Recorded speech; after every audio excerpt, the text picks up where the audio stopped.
Hello everybody, happy Saturday, and welcome to episode 2 of the Emperor's Tears, Warhammer 40,000, Imperium Maledictum. Whoa. Bring in the players. Hello. Hello. How are we, gentlemen? I don't really feel like it. Good. You don't really feel like it? I feel like it. Have you tried? I mean, does the tech priest of the Underhive feel? I was about to say, have you tried praying to the machine god recently? Every day when I get my card. Computer says no. Oh, well, it's Saturday, and we're back, episode 2.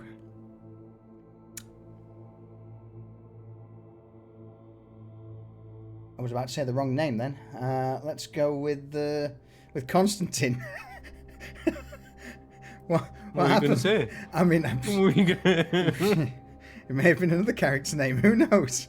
What happened last week on the Emperor's See if he gets Tears? it right tomorrow, chat. Damn it.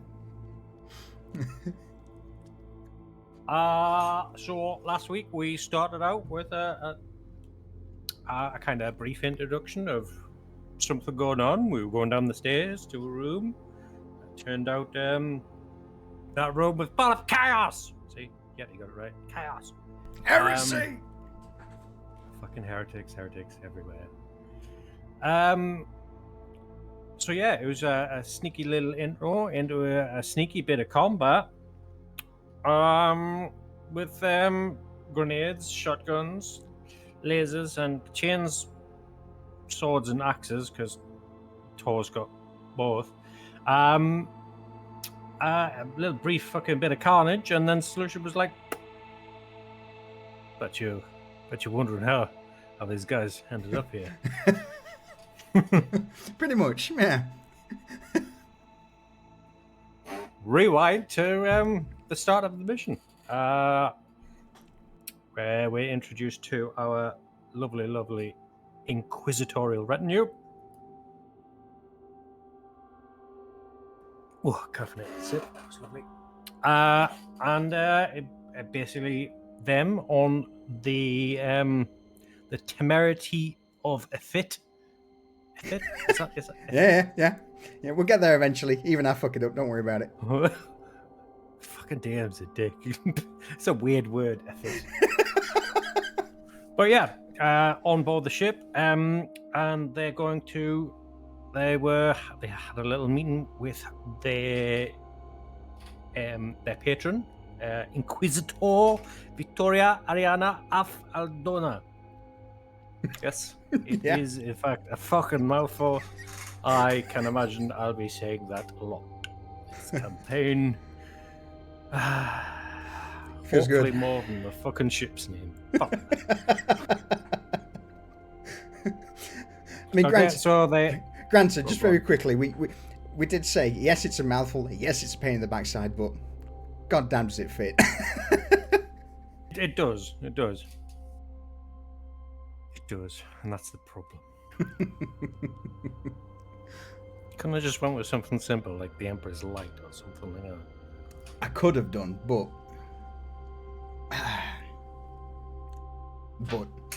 that would be a cop-out, chat. So yeah, the guys got a quick briefing of the Inquisitor, and she was like, "Look, we're at a cardinal world, a shrine world, and statues are bleeding. Go find out if it's fucking heresy or a miracle. I don't think it's a fucking miracle. Okay, break." And after a brief meal, and Finley got his radio doofer on his back, and a quick Valkyrie trip later, they're off to the planet. What was the planet called? I can't remember. What it was called. Sanctus Bellum, a shrine world to a martyred saint of the Imperium, Saint Tarsian, who once upon a time, as a colonel of an Imperial Guard regiment, basically sacrificed himself and his entire regiment in stemming a flow of chaos. Nice guy. Unless you're under his command, in which case. Fuck. So yeah, they went down to the planet. On the way down there, Finlay was playing with his knob, as always. Came across a strange, heretical broadcast, kind of like a heretic podcast. This is bad juju. So when they made landfall, he struck off on his own to the makeshift command bunker to track down the location, while the rest of them met with the marshal of the local RBDs. He was, efficient. He's a veteran. He was very nice, very accommodating. Which is nice. He wasn't a dick and he wasn't useless. So he was just kind of hamstrung with there being literally billions of fucking pilgrims, and he's got like however many fucking yes. Behold my throng of pilgrims, for I have too many. The local enforcement forces were certainly very thin on the ground due to the vast amounts of pilgrims from off-world turning up at Sanctus Bellum. Yeah, we saw some of those pilgrims, some of them crazy flagellants, and some of them just normal people praying to the God Emperor, as you do. But we went to the main cathedral, which is the headquarters of the local governor, the Cardinal. Cardinal Aurelius Malficus. Aurelius? Oh, Aurelius. Fucking 40k names. Son of a bitch. See, this is part of the enjoyment of having one of the players do the recap. I've just got notes here, and I'm like, how are you supposed to say that? Huh? How are you even supposed to spell that? Let alone cunt. But yeah, so when they got to the I guess it was a cathedral, right? Yes, the Cathedrum of Saint Tarsian. He's a bit of a tart. Oh. Yeah, they once again broke off with Tor, our resident Magos Biologicus, I guess. Sort of. Yeah, pretty much. Yeah. I mean, he's not an official Magos, I don't think, right? Correct. He haven't reached the title of Magos, but He's working his way. He's working his way. He's getting there. Especially if he keeps fucking practicing experiments on fucking innocent fucking pilgrims. As both him and Severin were tasked with getting samples of blood, testing it, and they were like, "It's only one way to test this. Yeah, just put it in somebody else." What's the most radical way we could test this in the shortest amount of time? I mean, to be honest, he wasn't innocent. He got his ribs broken for a reason. Why? Because he was a chopsy bastard. I mean, forces don't mess around. It's true. Could have been worse. Could have been a stun button to the fucking face, and then he wouldn't be able to taste anything for the rest of his life.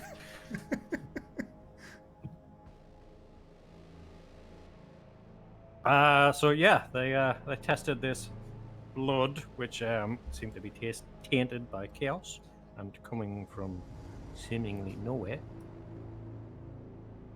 That apparently had healing properties. Turns out it wasn't healing; it was mutagenic. Bad juju.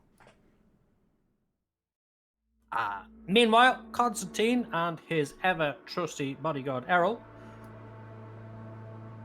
went to meet the Cardinal and get the lowdown luckily enough, he wasn't a big, fat, useless git. He had been proactive in trying to figure out what was going on. He'd send teams out to scout what was happening in service tunnels and, like, I think the catacombs and what was the other one? The Reliquary? Words. Reliquary, that's yeah. the one. Thank you. You're welcome.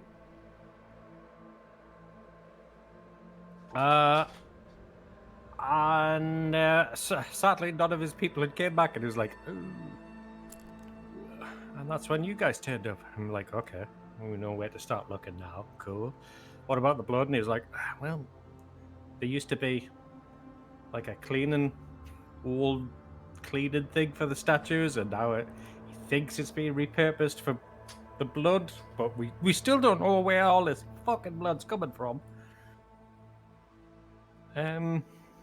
But I guess we could find out. I guess. Hmm. And I do believe we just gathered up and we're like, cool. Next stop, down. Absolutely. Into the service tunnels. So, as we left in the Cathedrum of Saint Tarsian, I may not be on fire. one of the side rooms,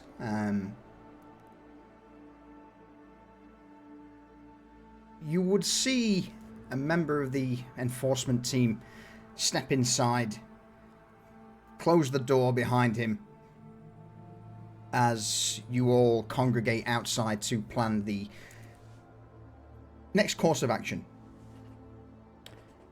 Judging by the conversation you all had in the room, there seems to be 3 possible avenues of approach. The first would be the Tomb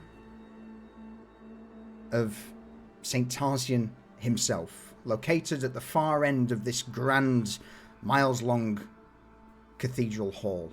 Even from where you are stood now, as you glance towards the centre of the cathedrum, you can just see the head of the giant statue of Saint Tarsian poking up behind the tower pulpit that the cardinal resides in.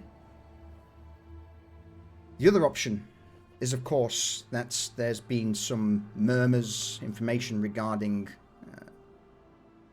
tunnels that lead into the underbelly of the cathedrum, the maintenance shafts, and the grand catacombs that reside there. Last but not least,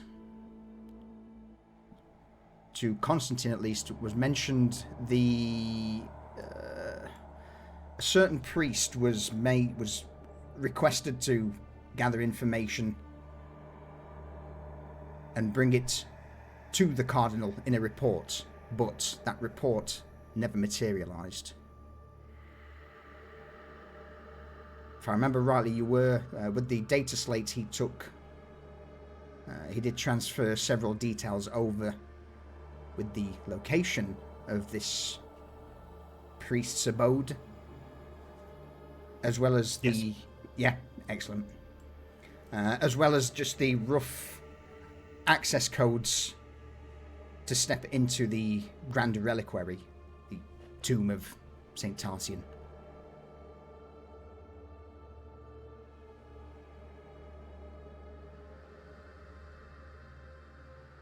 So with that, the pilgrims just out in the central concourse of the cathedral have backed away from the enforcers and yourselves. Some of them moving to other statues on the opposite side of the grand entrance. What's the plan?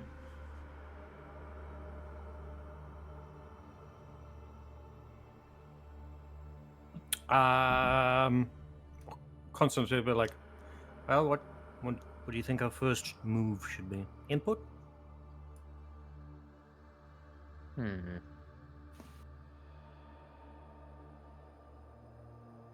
Did you relay the bit about the priest at the third option? Yeah, everything that was told, Okay. I give to you guys. Okay, go ahead, Finley.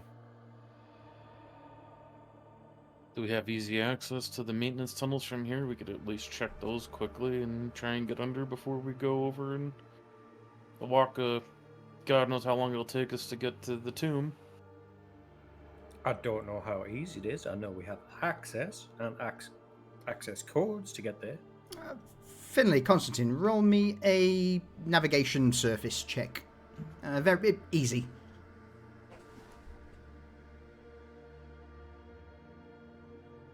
This is something you'd easily be able to just glance at and see.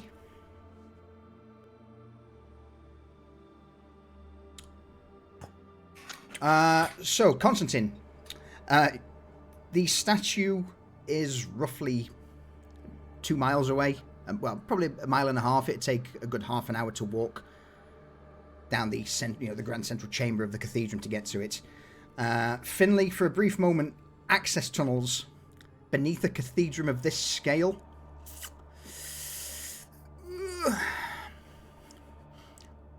One could get lost very easily without a map.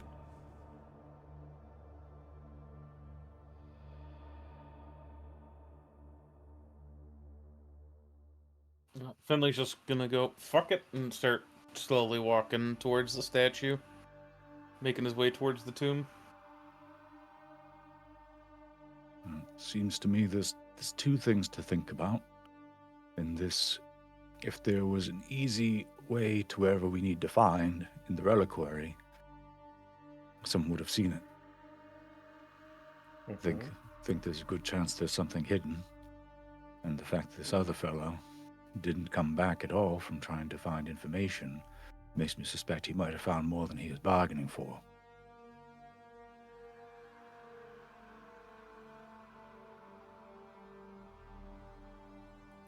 I suspect as much. Especially with what Finley said and the signals actually coming from this building itself. Right. So this other fellow, is he somewhere in here, or is he somewhere out there with them pointing towards the doors? Correct me if I'm wrong, Solution, in here, right? Correct. The Dormitoria Sacrum is a large addition to the central complex. It's, again, another fairly long walk to get to the dormitories of all of the priests who live, work here, but yes, it is in fact attached to the cathedral itself. Is it along the way towards the Relatively, yeah. Whereas the statue is in the central portion of the cathedral, as if the cathedral and the entire city has been built around the tomb. The dormitoria is on one of the wings. So, on the way, it's not in the opposite direction by any means. Alright. Seems we could make a stop, check in, be on our way if there's nothing to be had, or maybe we'll find something that'll help us out. I agree. I can't argue with your logicking. Yes, I believe I have the location in my data slate for his abode. And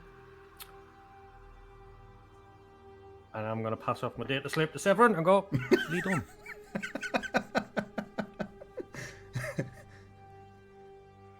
Right then. Severin.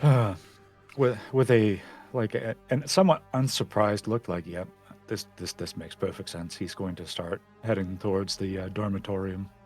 How good are you at navigating maps, almost maze-like structures, would you say? Is this something you're accustomed to? Due to the fact, well, so straight up skill-wise, no, but the thing is, he grew up in void ships. It's literally a labyrinth in space where you have to, so yes. Also, he has a multi-compass. Excellent.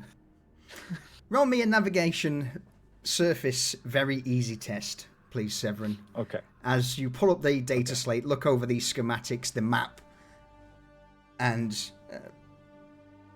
you spend a couple of minutes glancing over it, planning the quickest route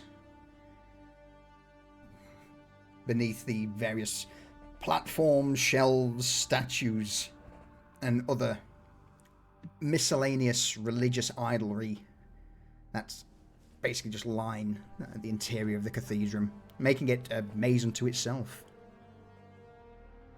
Okay, so the multi-compass doesn't actually say what it does other than you can use this in combination with navigation surface or other tests relating to making your way across unfamiliar terrain. Yep. So that's cool. I've incorporated that to make it a very easy test for you. Okay. Navigation surface. Very easy. Please. Please, God. Please, God, Emperor of Mankind, guide me in this endeavor. Okay. There would be a few points of navigation that you pick out from the map whilst you're plotting the quickest journey. One would be past something known as the Wall of Martyrs. Another one, the choir pulpit. Beneath the Dome of Light, Mechanicus Sanctum, which will lead you to a place called the Chapel of Quiet Reflection. And there, next to this small chapel of quiet reflection, lies the gateway into the Dormitoria Sacrum. The Dormitoria Sacrum, also known as the Chapel of Self-Flagellation. Well,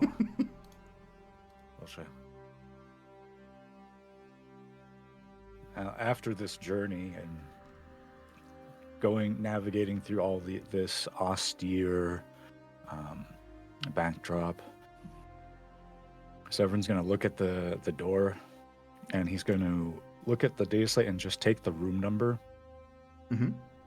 and just get that information, and then hand the data slate back to Constantine. Whilst this looks to be it. On this journey, hitting these various landmarks, anybody glancing around, investigating, or is it just a case of you're all laser focused, get to the dormitory? No, keeping an eye on things as we go around, seeing if there's anything suspicious. Okay. Tour would be also, and knowing that there's no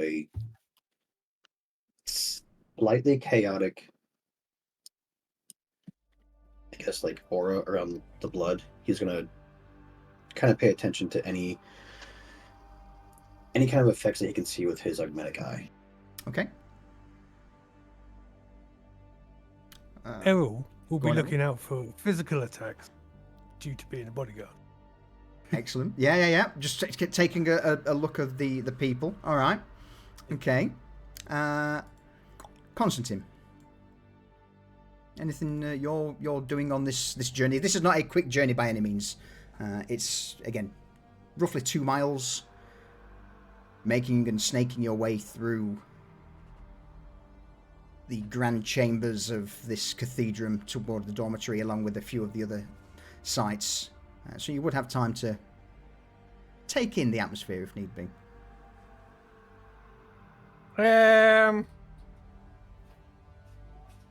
No, I'm just radiating the air of authority that anybody stares at us like, don't look at me. All right. Look away. That's very good. So anybody that tries to eyeball us, they get a Mark 1 eyeball back and turn their heads. Okay. Severin, anything are you also wanting to have a look whilst you're leading the troop, or are you just focused on map navigation? He is going to be primarily looking at the navigation. If there's something along the way, then he might notice it, but he's not like looking behind or to the sides at this point because he's trying to guide everybody. All right. In that case, then, for those who are actively looking, I'm going to require an easy awareness sight check, an intuition group check, also easy, and last but not least, Just a straight general awareness check.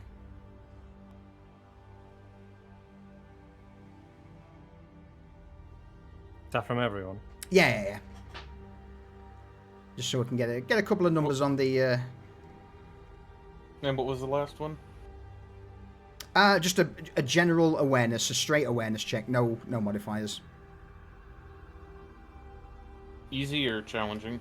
Yep, 0 challenging. Okay.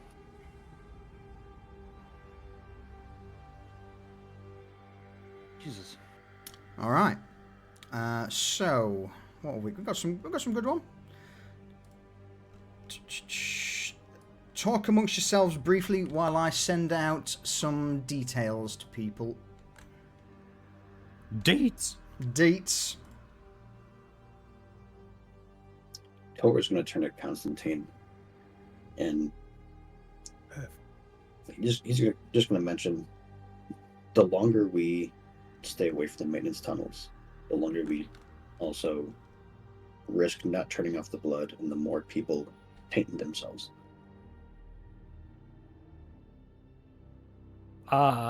Yes, but without a map or details of where he went, we could be walking into an actual maze.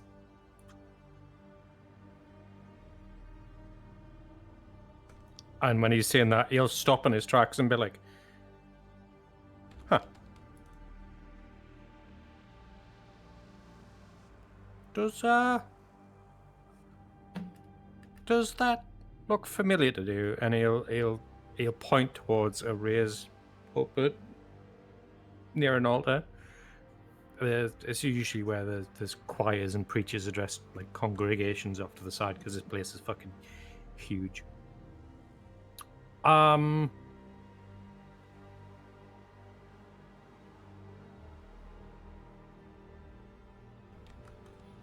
He's like, is this something odd about that?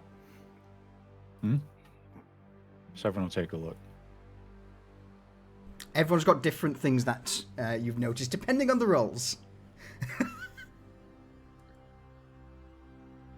So this is entirely down to you all to describe what's been... Finley just is ignoring what Constantine had said and is seemingly slowly walking towards the wall of martyrs, kind of looking it over. What is this wall of martyrs? It appears to be a side chamber that holds the Wall of Martyrs, a vast mosaic made of shattered armor pieces and weapons from Imperial soldiers who fought alongside Saint Tarsian. The mosaic forms a grand image of the Saint's final battle, and he just is kind of looking it over, kind of seems to be drawn towards it.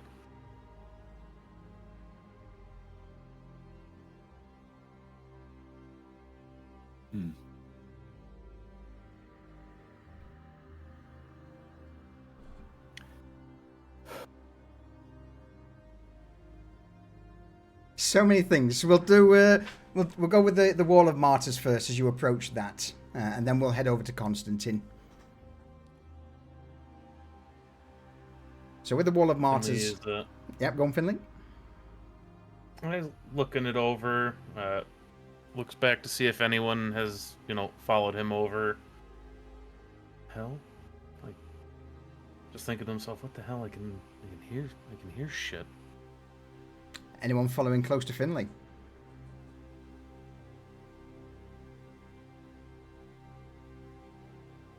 Obviously not. No. Finley, on your own, you would hear the odd, what you believe to be whispers. It's there only momentarily before eventually fading out. Was it whispers? Was it the background hymns blared out through the box speakers in the Cathedrum? Not entirely certain. You turn back to see the rest of the group have moved on away from the Wall of Martyrs. Constantine, what did you see? He goes up to this wooden pulpit, and he did Severin like stop with him when he was like, "What's that?"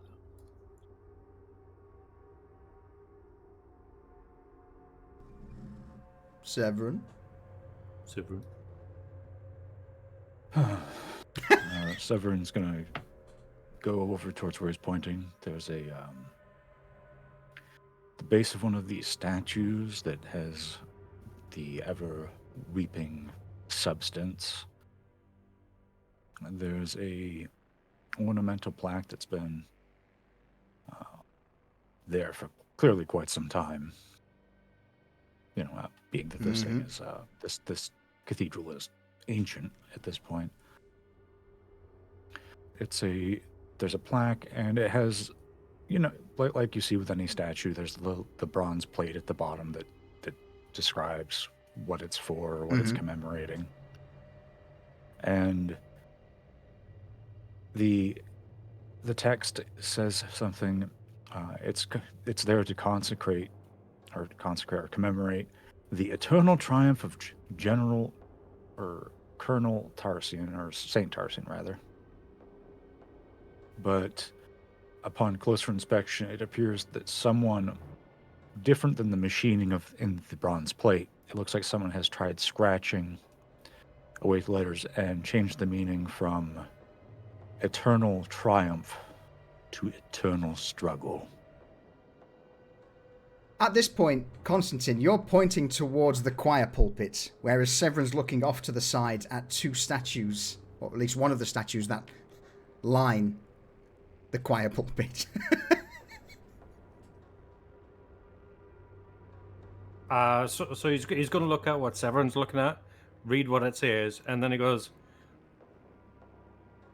"What do these symbols look like to you?" And he's going to just like point to 5 distinct symbols that are kind of mixed in. Kind of, have they always been there? Like they've always been part? Or are they recent additions? Is that to me? Yeah. They are definitely not part of the original carvings on the pulpit.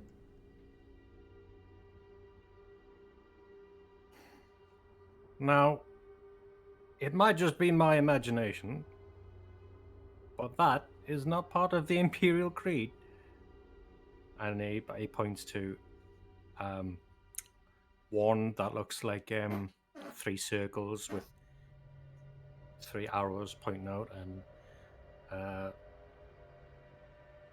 and then there's a circle with an 8-pointed star. And he goes, "What do you make of that?"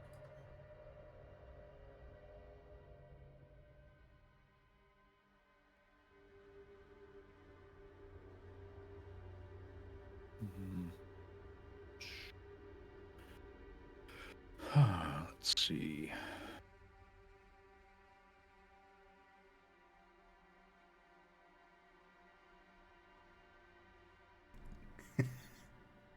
If you want to ask me anything about this, you're welcome to.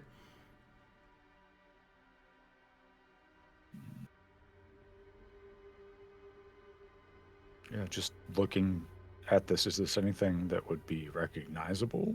Or...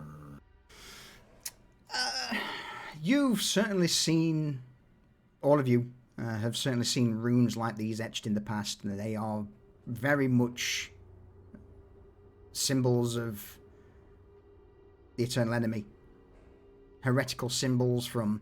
you've seen it plastered across walls in the past from various cults up and down the subsector. It's, again, just more proof added that there seems to be some cult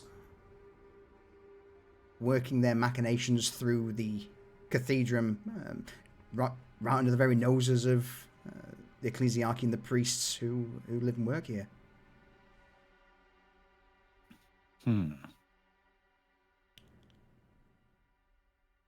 Think of it more as evidence. These little things are more evidence of what's going on rather than distinct leads to follow.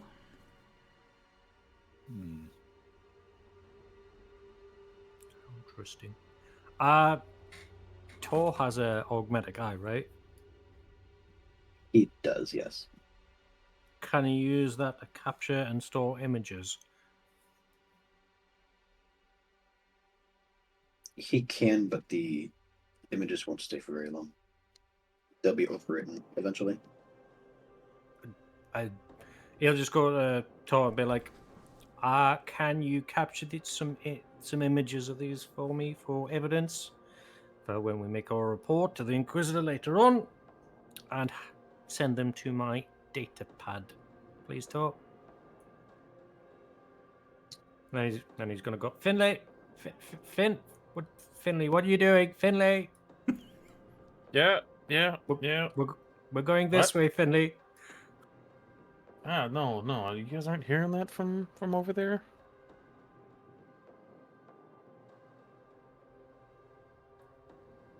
No. Oh, it's like whispers, prayers. Occasionally hear something about it lurks beneath or lurking beneath. It's all sorts of weird.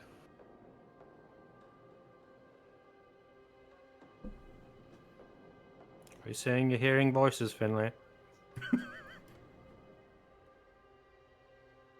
probably just the Vox beads all acting up again.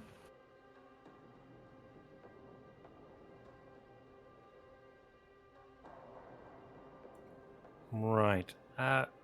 Sorry, we got distracted there. Where are we going again? This way, right? Yes, this way. You don't notice that Errol's not there. And where the gack is Errol gone? Errol was strolled off on his own accord as everyone else was busy doing what they were doing, and he's wandered into a small side chapel. The floor in there is really shiny.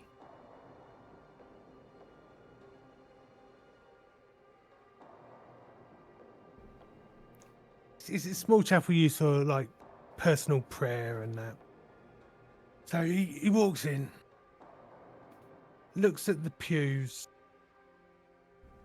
shakes his head.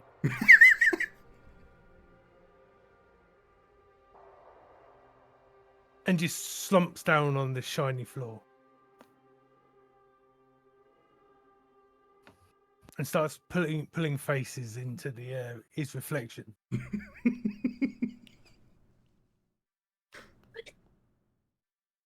But his reflection isn't doing what he's doing.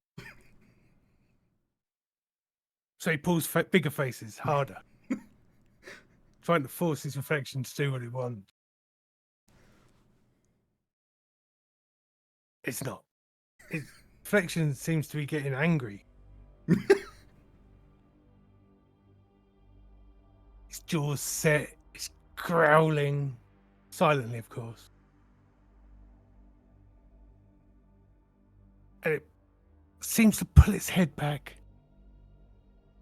and come forward in a swift headbutt.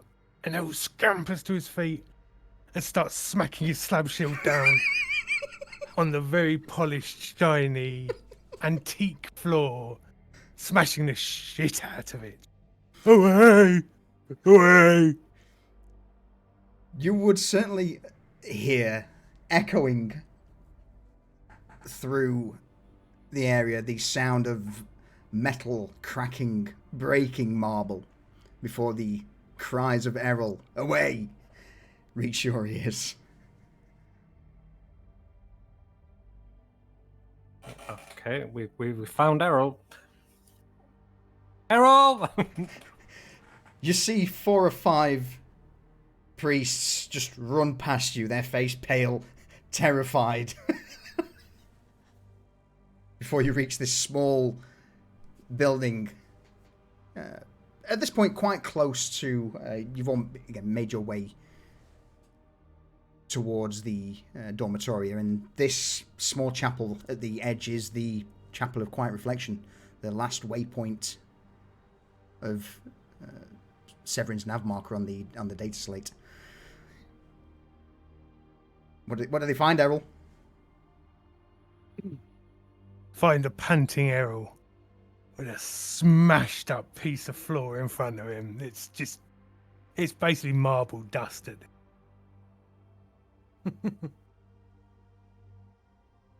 Ah, And I was just there like, I like it.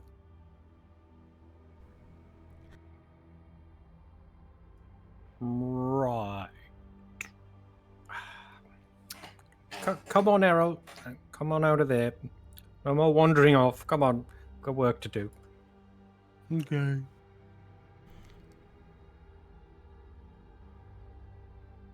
Bad. Don't like it. I know it's very bad. It is now anyway. It's nothing but gravel. Okay.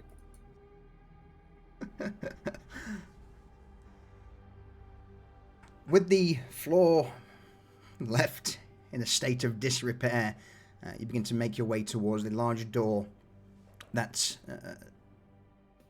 leads to the Dormitoria Sacrum. Upon reaching the doors, just to the right-hand side, there's a alcove with a large cogitator and two tech priests sat just off to the side. Both of them quiet in prayer to the Omnissiah. Tor, I believe this is where we see something you see. Yes. So we have approached the Mechanicus altar. And basically it is a section full of cogitators and relics used by tech priests to help study the site's construction and, most importantly, its history.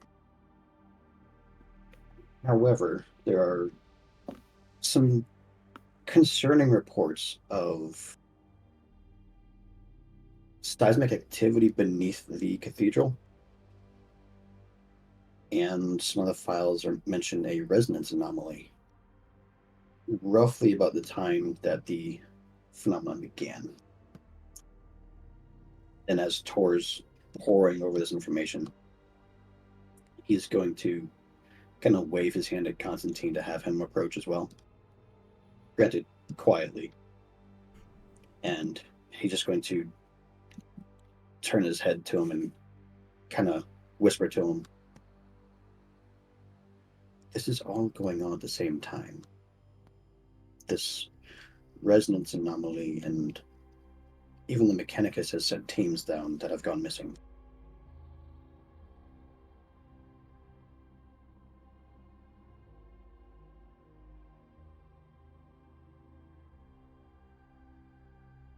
Well, it's no coincidence, is it? I would think not. We'd best be on guard.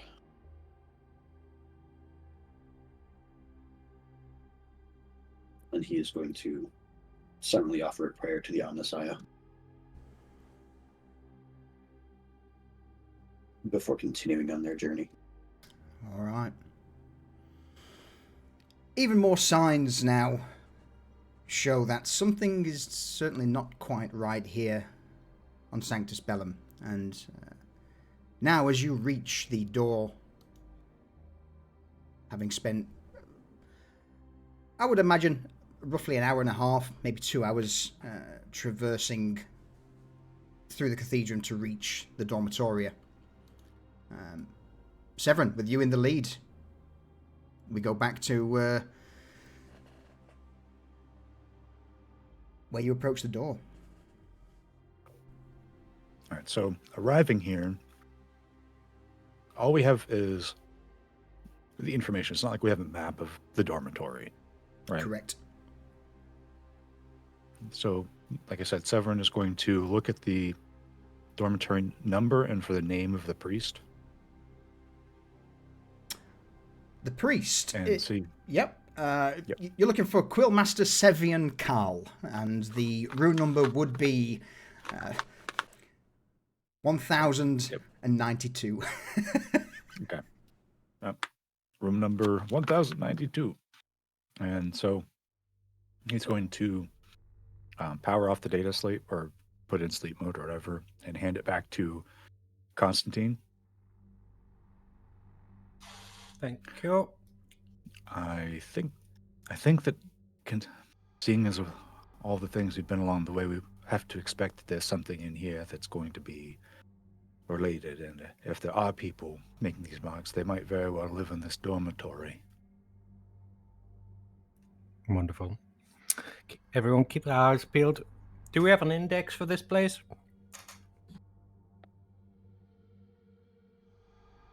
Don't believe so. So we don't know what floor or what wing. 1000 and... Well, To make I'm it guessing easier, it'll be on this floor. it's designated 1-09. Oh, so First floor. first floor, room 92. Okay. Okay. I see what they did there. Wonderful. So, upon entering the priest's domicile, the Dormitoria Sacrum, you're immediately struck by almost how oppressive this place feels. Normally a area of quiet sanctity, of personal space. Now there just seems to be a pervasive sense of unease. Several of the priests who are out in this large central corridor look in your direction as the large doors hiss open. And greeting you past the central chamber that runs the length of the dormitory is almost an interior maze of narrow corridors, towering archways, all of them illuminated by dim lumen globes that flicker with vague irregularity. The complex itself is divided into clusters of individual cells for priests, the odd communal chapel for prayer, and slightly larger rooms, perhaps even refectories where meagre meals are shared. The air itself, though, is, as you would expect, incense, sweat, old stone. The best way to describe it would be that of a glorified prison complex, at least in design and aesthetics, that's now been converted to house all of the priests. But with first floor room 92, you go to work. It doesn't take long for you to look, find the first corridor 1, ground floor, and start making your way down the doors. Odd numbers on the left, even on the right. Towards the midsection, room 92 comes into view. Is there anybody around, or is it It's just empty. empty? Apart from the odd murmur of prayer from other rooms, it's empty. The corridors are pretty quiet due to the fact that most of the that fizzy water went down the wrong hole earlier. I'm still trying to not cough my guts up. So yeah, apart from the odd hymn from some of the rooms passing by, it's empty. It's quiet.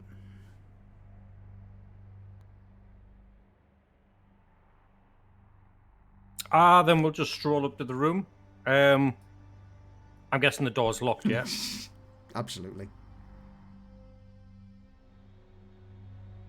Does the code the Cardinal give us open the door, or is it a manual lock? The code wouldn't work, as these are the private chambers of the priesthood, so it would be a manual lock.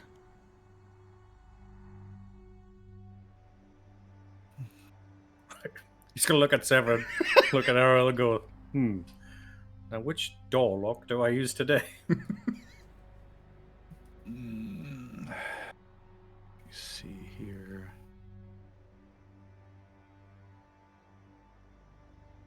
Looking at the lock, is it like an advanced door? Does it look like a typical door with like a It's not like a advanced. regular bolt? Again, these chambers seem to be almost like a prison complex that was converted into living quarters. So it's certainly not a heavy-duty lock by any means. It's certainly, there's no security measures in place. It's an old-fashioned lock and key.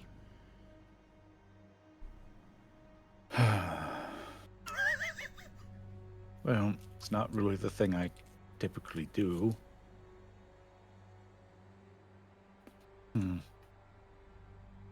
So, and Severed's going to step back and get his pistols to the sides, and he's just going to have them ready. He's like, Errol, I think this one's on you. What's on me? Just give the door a test for sturdiness, will you?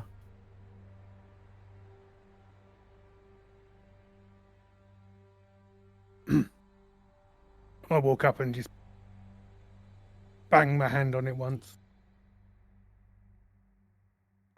Roll me a very easy athletics might check, please, Errol.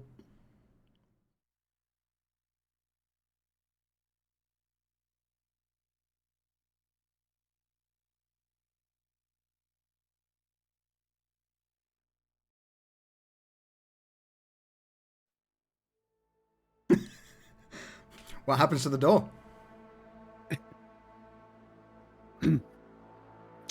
See, in Errol's mind, he was just making sure it was attached. He wasn't trying to knock it down or anything.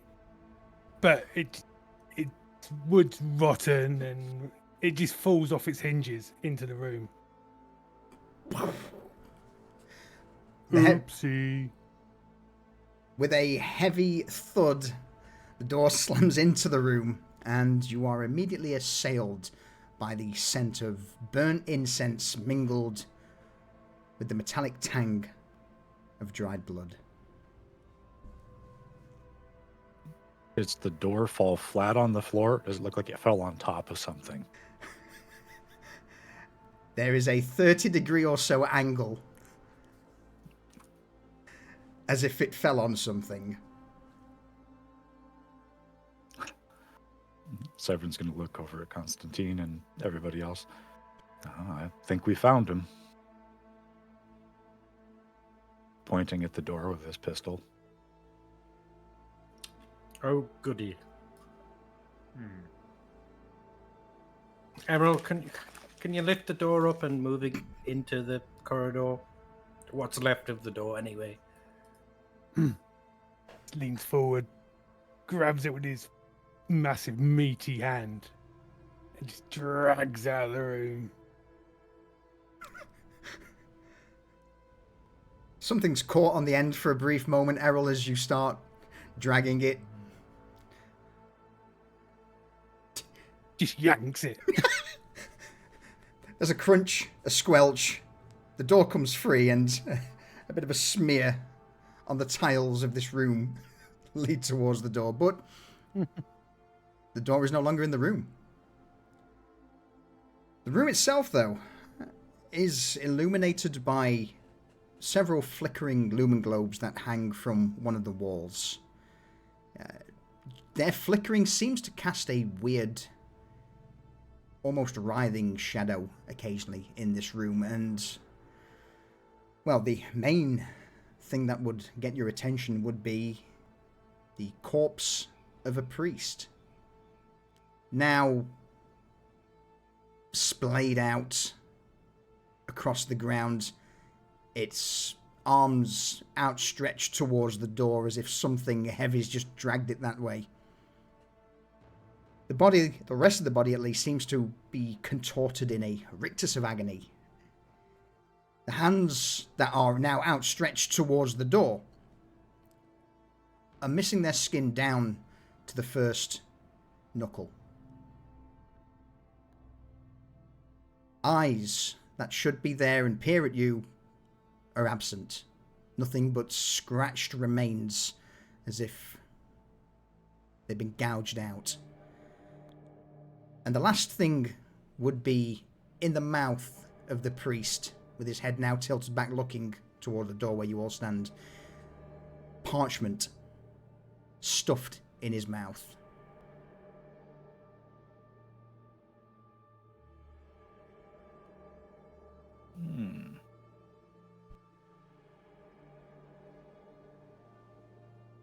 Wonderful. Severin, could you get the paper? Tor, try and determine a rough time and cause of death, taking into account the damage Harold did with the door. Thank you. Severin's going to actually step past the corpse Mhm. and into the room to look around. Yep. And basically what he's thinking is this person has been killed, potentially for what he was investigating or looking for the information.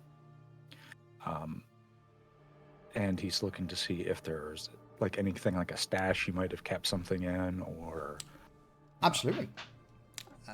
so Roll... he's covering that. Yeah.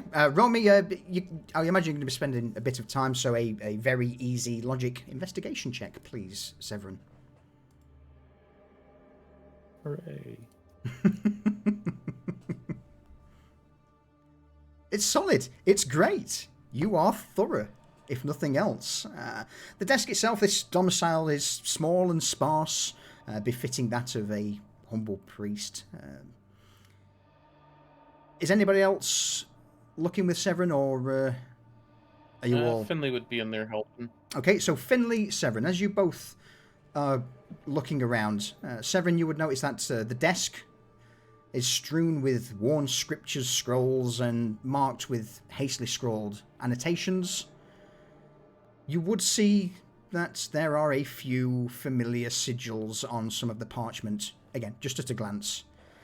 Mm-hmm. His bed, cot is unkempt, sheets stained with sweat, and a rust-red substance. You glance beneath it, and you notice that there is a small wooden box that's been hastily opened. Several vials are cracked, with a deep crimson liquid that just seems to sit in the bottom of this wooden box from the cracked vials. The walls themselves are lined with devotional tapestries of the Emperor, but many of them have been defaced. There's a few that have crimson streaks that mar the visage of the Emperor, and the occasional 8-pointed, roughly drawn Chaos Star. You would also find on the desk a drawer, and in the drawer, a journal.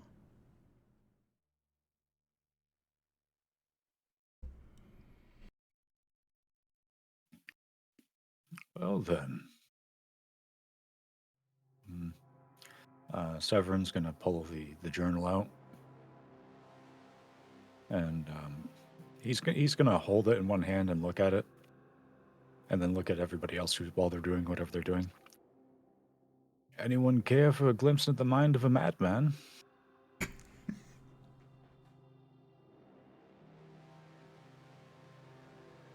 Oh, wonderful. Finley's, as that's happening, is going to, look under the bed, see the vials. Some of them are cracked. And remembering to be told not to touch any of the blood, is going to stick his las rifle under there with the bayonet and just kind of fish out the thing. And Tor, you may want to sample this. It might be more of that stuff, just to be safe.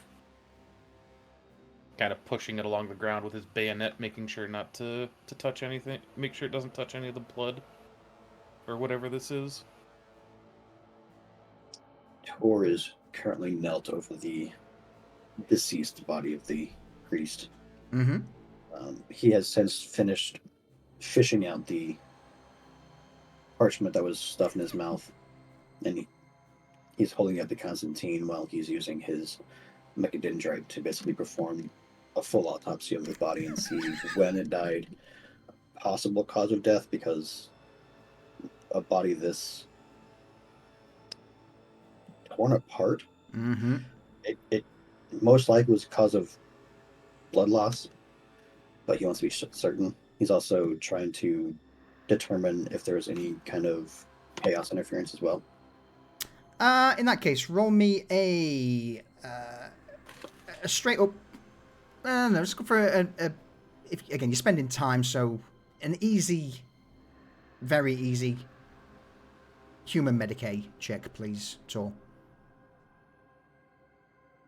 Again, the reason these are easy is not that the task itself is easy, it's just you're taking the time to do this, I would imagine.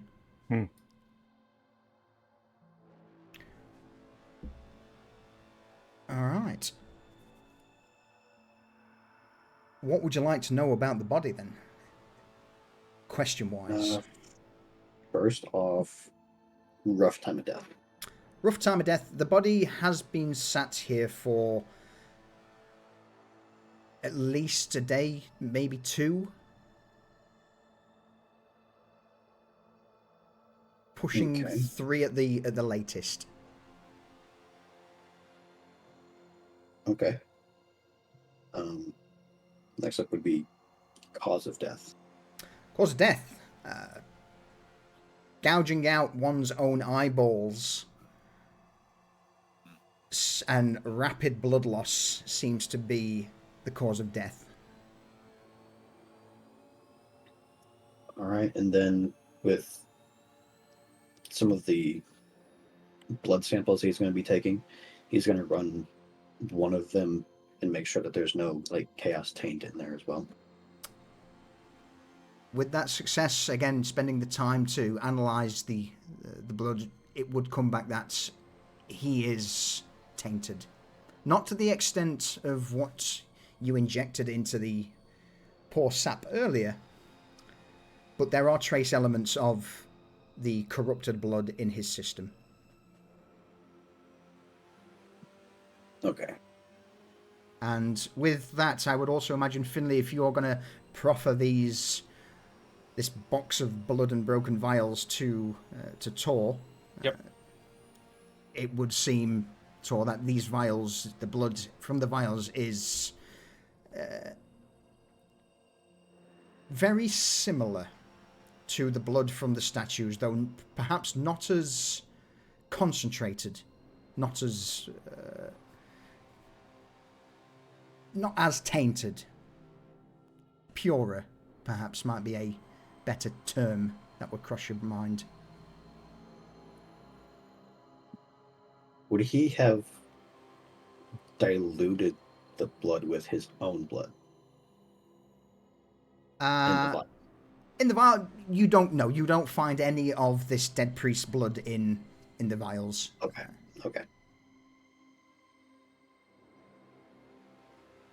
As long as he's not running, The only thing I will say to close that out is that the blood in the vials and in the bottom of this wooden box is older than what you've extracted from the statues.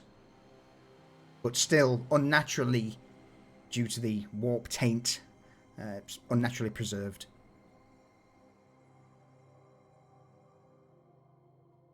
Alrighty. After his autopsy, he's going to stand up and turn to Constantine. Basically give his report. The man died from gouging at his own eyeballs and rapid blood loss, as well as this body can't be anything more than 2 days old.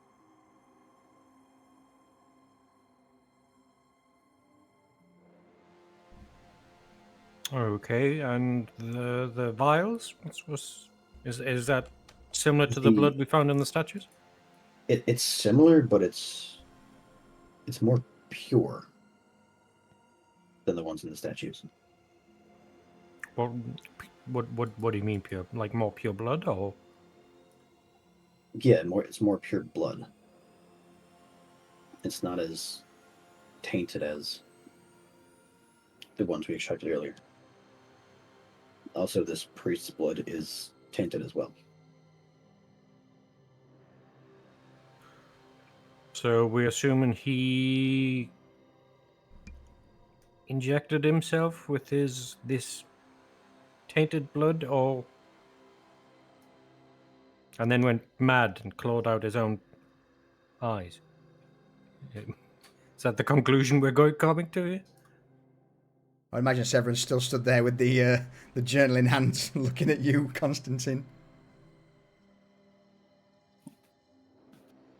We can We can only assume that from what the autopsy has proved so far.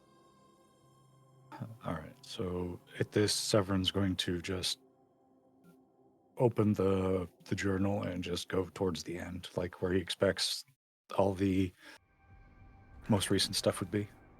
Absolutely. It starts out as you would expect, day to day, what their task is, prayers to the Emperor, etc., etc. But the scrolls in this journal do start to become, as one would expect, more maddened, more frantic. There's nothing really of interest apart from the last few pages where it mentions something of the priest being in awe of the miracle. But started having visions of angels with black wings and the whisper of an eternal hymn. Something else that comes up is a mention of his glorious crimson chorus. And towards the back end, the last few pages, at the point where some of the text now starts to become completely unintelligible, the only thing you would be able to make out would be the words "Awakening of the Blood Voice." After that, those are the last words scribbled. Other pages from then on in the journal have been torn out. There's still a few bits of parchment on the spine where the pages have been forcefully rendered, but the pages are gone.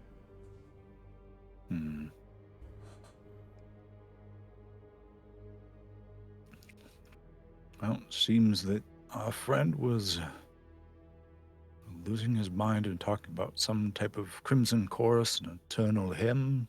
There is one last thing, sorry, that I'm going to give. On the more lucid portions, dated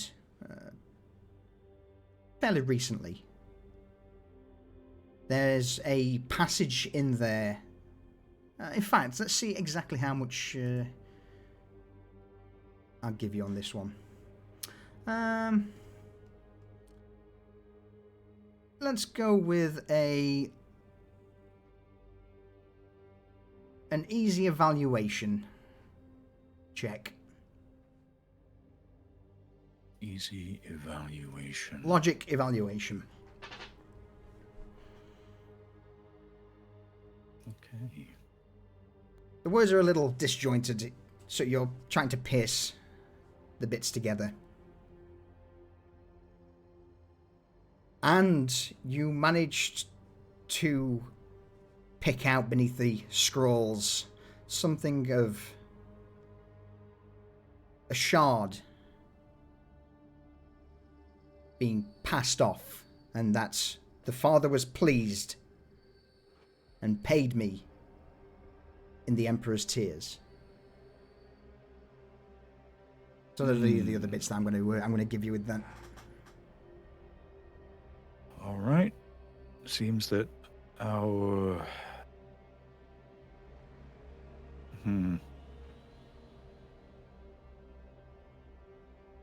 You said you talked to a bishop, was it? Oh. Looking at Constantine. Huh. Up in his pulpit. Seems that he conscripted this man to go and find information. And this is the same person that gave a shard of something to our father, and they were paid with, looks like they were given this stuff. Kind of with the toe of his boot, just pointing towards the open box. Any mention of a Father Albrecht in there? Just of a father.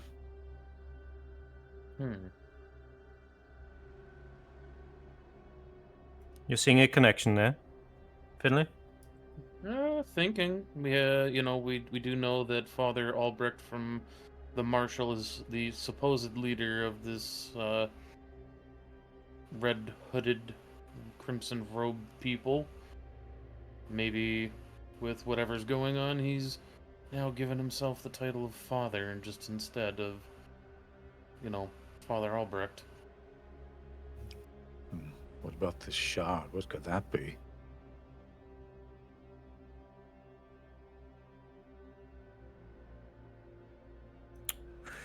Not sure, but looks like I have a page from your diary. Almost legible, and he folds it out, and he's like, questions. But the father's words are those of the emperor, or are they not? A moment of clarity amidst the chorus of hymns. He's read. The Black Angel's gaze. I see it now. I understand. This is not his will. The Emperor weeps. Not for us. I must stop them. I must tell somebody before it's too late. I must. The Black Angel's gaze. And that was the parchment pulled from the corpse of the priest that was handed over by Tor, correct? Yeah.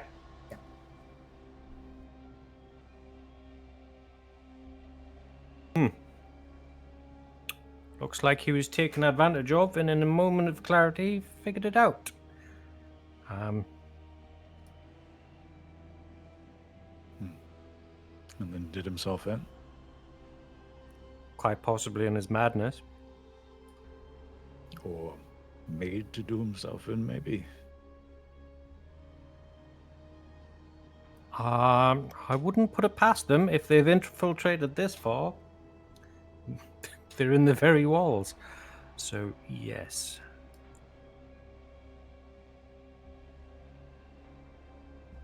To hold myself back from making an aliens reference there. In the goddamn walls.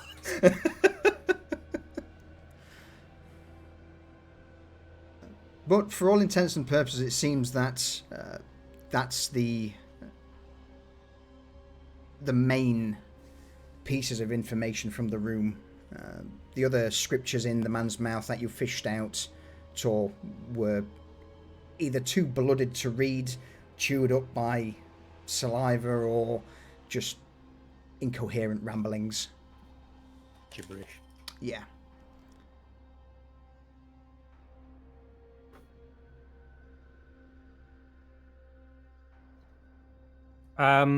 Do we have a Vox link with the wardens, do we? You would be able to have Finley to patch into it, yes. Oh, well, yeah, because Finley was in the command center. Finley, contact the wardens. Tell them to send 2 men down here, cordon this off, record everything as for us. Make sure nobody touches it. We'll keep the main parts of with us, because I don't trust anybody. So the book, Severin, hold on to that, as well as these passages. Tor, you have details of the autopsy, yes? I do, yes. Wonderful. Well, with Constantine's order, Finley would instantly radio to the marshal, asking for guards. Crackling in the Vox in your ear, you would hear a snappy response of affirmative from Marshal Trask, letting you know that he'll send 2 wardens immediately. Granted, it may take them a little time. That they don't touch the blood either. Do not touch the body. Do not touch anything in the room. Just keep anyone away from it. Understood, my lord. Things are getting a little dicey outside, so I've pulled back some of the others and to close the cordon off. Nothing that we can't handle, though. Explain dicey. Some of the pilgrims have gotten a little handsy as of late. Again, nothing to concern yourself with. I pulled back the cordon just to the main plaza. if there are any changes, is this the best frequency to contact you on, my lord? Yes. Yes. If anything changes, let me know. There's a brief moment of static before eventually it cuts in. Very well, my lord. Understood. Marshal Trask out. Emperor protects, and then he's just going to cut the connection.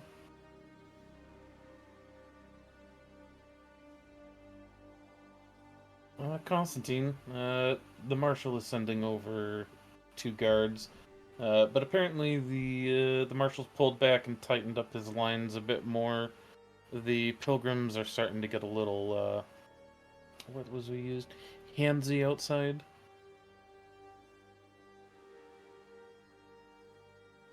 It's a shame this planet's PDF is so gacking useless, isn't it? Wonderful.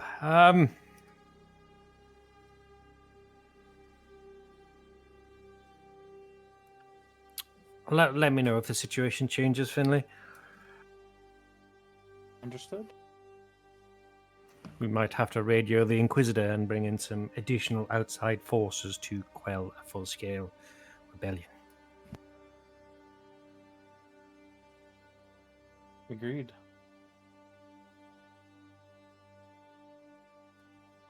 Did he say how long it would take for the wardens to get here?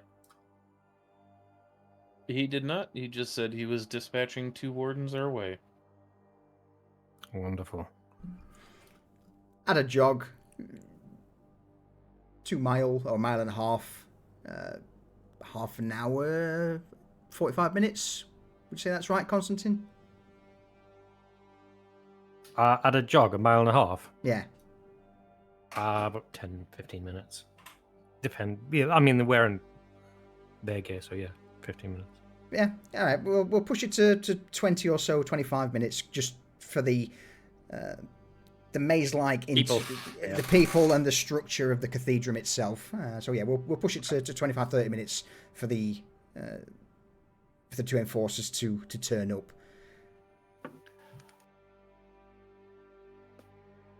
Severin, sound like you want to say something there. Not particularly. Okay. Severin's just, yeah, he's got the journal. He's gonna set that on the desk because he doesn't really want to have that on him. And he's going to step into the hallway and just look both ways and just look out for anybody who might be trying to like peer down the corridor or anything like that. You know, just see if, because he's under the impression that there's going to be more people in league with them. So he's just keeping an eye out for that. Okay. You pop your head out. Errol's stood on guard. Ain't that right, Errol? Absolutely, he's cosplaying as a door at the moment. Just holding his slab shield where the door used to be. No one's getting past that. Oh, that'll do. You spend the next 25, 30 minutes waiting for the enforcers to arrive, where they are briefed on the situation. You don't notice anyone. No one. There would be the odd priest who swings by, glances your direction, sees Errol, sees you, Severin, and nopes out of there. But with the enforcers arriving, you hand over the scene to them, take the details that you need, and begin to make your way back towards the Cathedrum proper. And it's there where I agree with Steele. We're going to take a quick beer out back, because I am dancing in this chair. Yeah, very well. So, let's bring us back to the Cathedrum of Sanctus Bellum. Or, sorry, the Cathedrum of Saint Tarsian on Sanctus Bellum. To the executive pissoir. Ah, yes. All right. Folks, we will be right back whilst we refill our drinks and nip to the low. So, won't be a moment.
I've returned.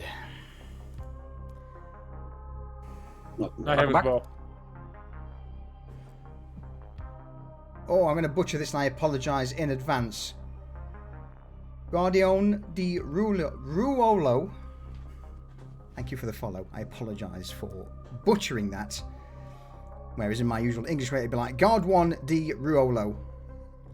But thank you. Welcome. Welcome in. Maybe that is it. Huh? Maybe. You ever think about that? It may be. Oh. Okay.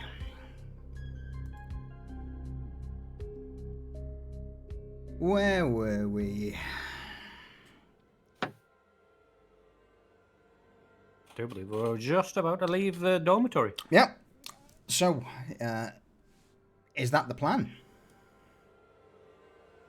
Yeah, once evidence is secured and that's locked down for the future, it's time to move on. Where to? Is the question. To the statue, I guess. To the statue it is. All right. Stepping out of Dormitoria Sacrum back into the central grand chamber of the cathedral. The main landmark in this is the huge statue of Saint Tarsian that lies in the middle. You begin your jaunt across the cathedrum, passing groups of priests, more higher society pilgrims, is probably the best way of putting it. Here, following the main concourse towards the statue, there's nothing that would garner your attention. No landmarks, nothing like the Wall of Martyrs or the choir pulpit you witnessed earlier. Just a long, singular, wide, marble paved surface that leads in a straight line towards the statue.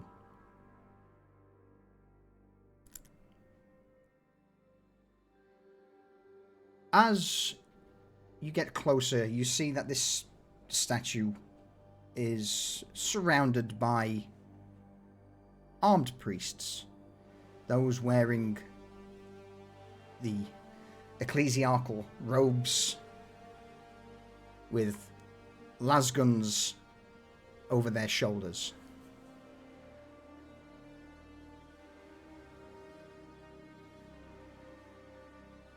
There is almost a small cordon around the statue, but rather than it being plasteel barriers, it's more just golden posts with red rope. The pilgrims and priests around the statue who are praying, singing hymns to it, keep a respectable distance from the giant statue of Saint Tarsian.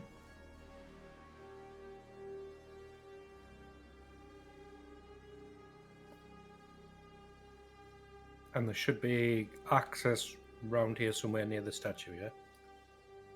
Correct. You begin to glance around, and just off to one side of the statue is a door. Your standard-looking double door. A cogitator access panel next to it, guarded by 4 members of the priesthood.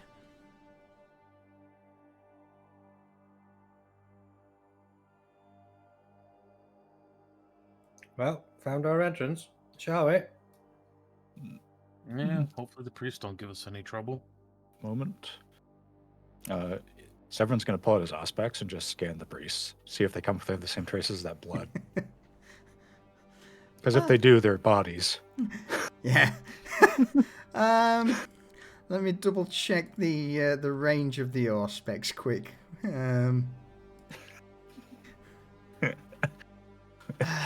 Drat! If Giz can't reach it, So- mine probably can. Other data within medium range. Medium range is roughly 12 meters away.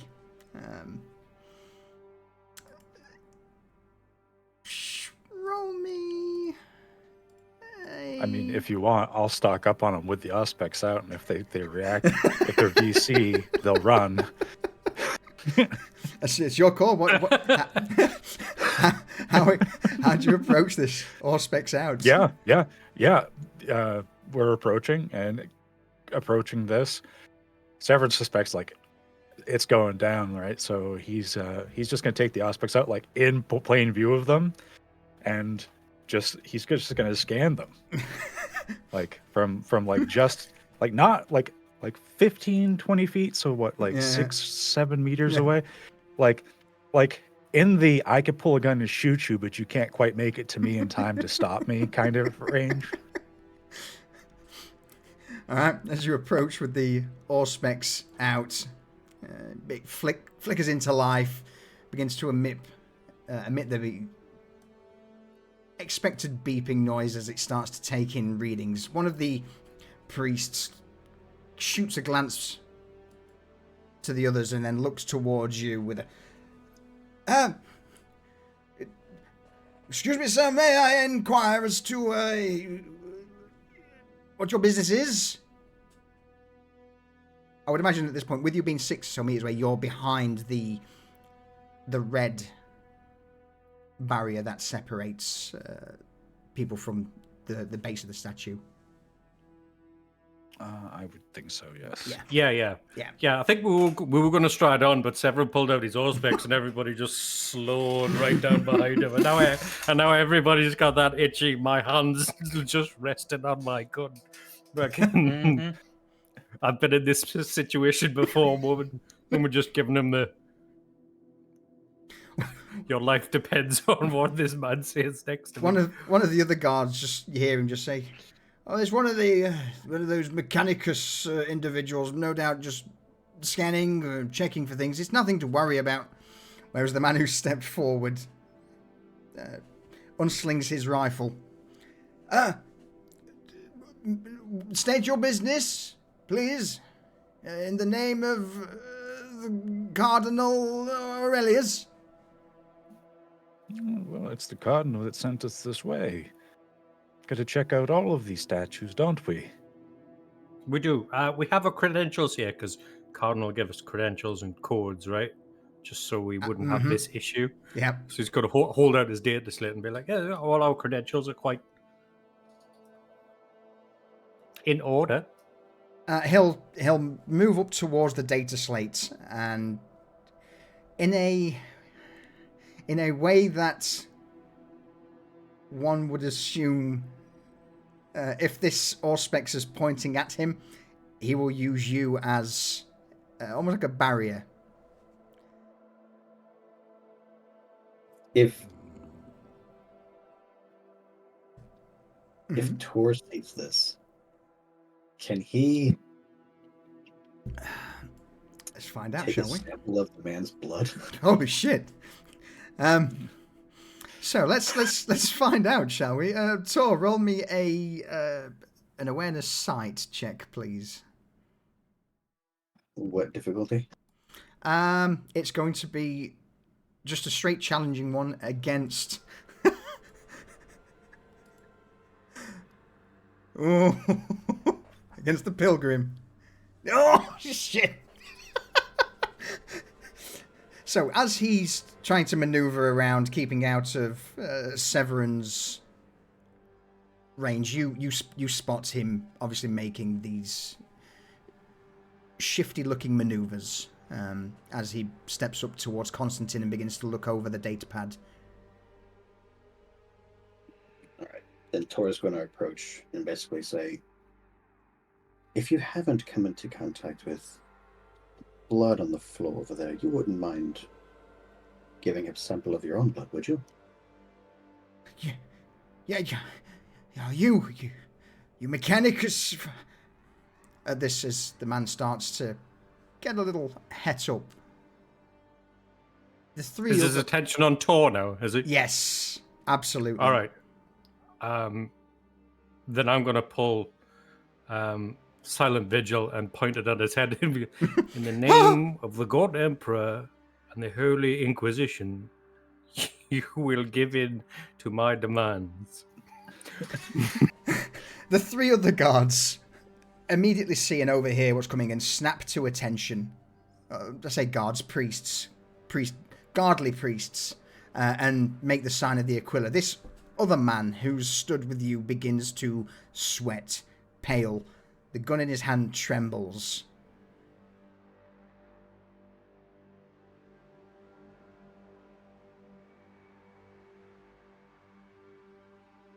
What'll it be? And I'm going to cock the hammer on this massive fucking hand cannon, which is probably now pressed to his temple. Errol moves up to flank Constantine using Ogren stealth. Boom, boom. Yep. Okay, all I can think of is Magic the Gathering. There's a card called Elephant Ambush. That's what I'm picturing Errol's idea of a sneak attack is.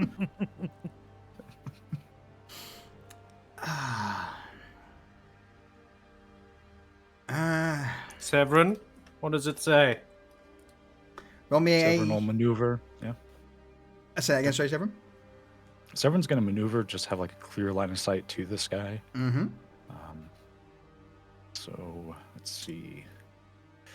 Well, I'm not going to ask you to roll. The fact that you're holding him there, you can lock the Auspex on, sit as it takes a minute or two for it to begin its cogitations and produce an answer. And there is a vague warp signature from this man.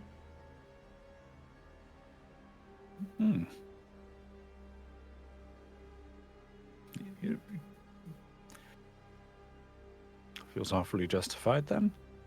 And are the other three giving off anything in this range? So whilst you point the Auspex towards the other three and it begins to go over the same machinations, Tor, what are you doing?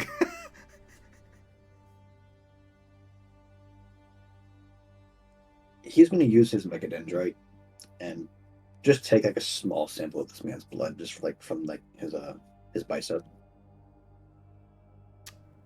Okay. And he's going to test it. All right. You've got time. This guard sees what's happening with the gun pressed to his temple. He can. There's no logical way for him to get out of it, and he tosses his rifle to the ground, drops his head, and makes the sign of the Aquila on his chest.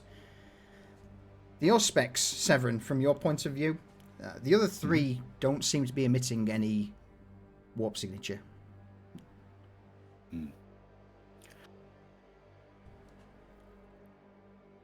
So Severin's just gonna looking at him, and he's gonna say it loud enough that the three behind him can hear. Mm-hmm. So when did you come in contact with the blood?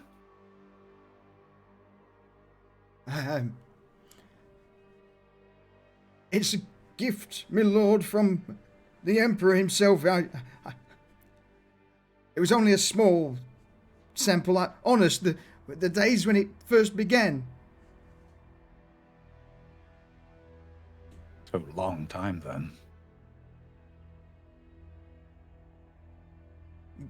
Yes, my lord. Severin, ask him about the father, see if he knows anything about that.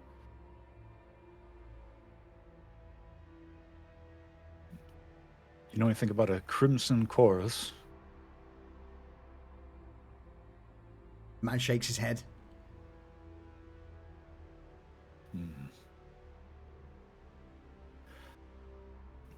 Oh. So this is when Severin is kind of like, he wishes he was had a little bit more knowledge of the devout to be able to come up with some kind of anecdote. It seems friend somewhat benign might have been touched by this stuff.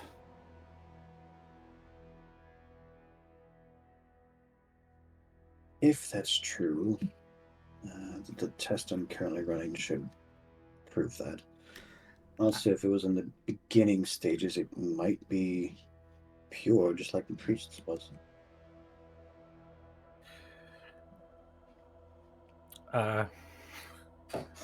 Constantine's gonna kneel down from where this guy is probably on the ground by now. Just look him in the eye and go, now. To help your cause, in the service of the Emperor, you're going to give us a name. What name would that be, my lord? The blood, where'd you get it from? Found it on a statue, my lord. At the base of a statue. Honest. There's a brief clearing of a throat from one of the guards behind, but none of them look up. They're all stood, hands in the Aquila, head bowed, respectfully, reverently, at their positions near the door. Somebody has something to say. A voice rings out. He has skipped duty several times in the past, my lord, for meetings, gatherings. Has he? The man begins to sweat even more from his position on both knees on the floor. And where were these gatherings? Unsure, my lord. He missed guard duty twice in the past. I know of little else. Honest, I swear, upon the name of the God Emperor. Another voice calls out from the trio. Within the last week, my lord. See? The Emperor provides. And he settles his gaze back on the sweating man and be like, you wouldn't lie to me again now, would you?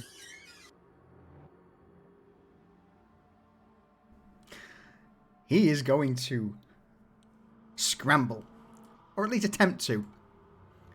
All fours, he leans forward, throws his hands out, and on hands and knees will attempt to skitter across the floor away from you as fast as his poor limbs will carry him. Just normal athletics check to grab him, yeah? Yeah, absolutely. Or dexterity. I mean, what you feel's more appropriate? I gotta be quick to catch him. Yeah, just a strength. Yeah. Or a reflex, perhaps? Yeah, reflex. Where's that at? Down the bottom, in the R's. Reflex acrobatics, yeah. Yeah, and very... Oh, yeah, acrobatics, sorry. Yeah, it's relatively... He's on all fours. He's not the quickest of individuals. I would say it's an easy test to reach out and snag him. As long as it's... Oh, shit. He skitters off. You grab out. You miss him by millimeters. Finley, Errol. Finley, go on. Oh, I'm going to start after him. Okay. What are you thinking, Finley? Finley's going to take off. Is going to take off after him with his last gun, making sure to. He's going to try and use the bayonet to catch a robe to try and pin him to the ground. Errol and Finley, both of you make me an easy athletics check, please. It's no longer about reflexes. You just see this guy immediately, hands and knees, skitter out like a scared rat. And oh no, Finley, you set off first. You get the edge of the bayonet, pin the edge of his robe directly into the marble tiles below. And the man leaps forward and falls face first into the floor as his momentum comes to an abrupt stop. Errol, what do you do now that he's been kept in place by Finley? I take 2 steps, just slightly past him, and smash the slab shield down into the ground. And he literally, as his momentum goes in, he smacks his head into the steel of the slab shield. He can move nowhere. He starts to sob uncontrollably.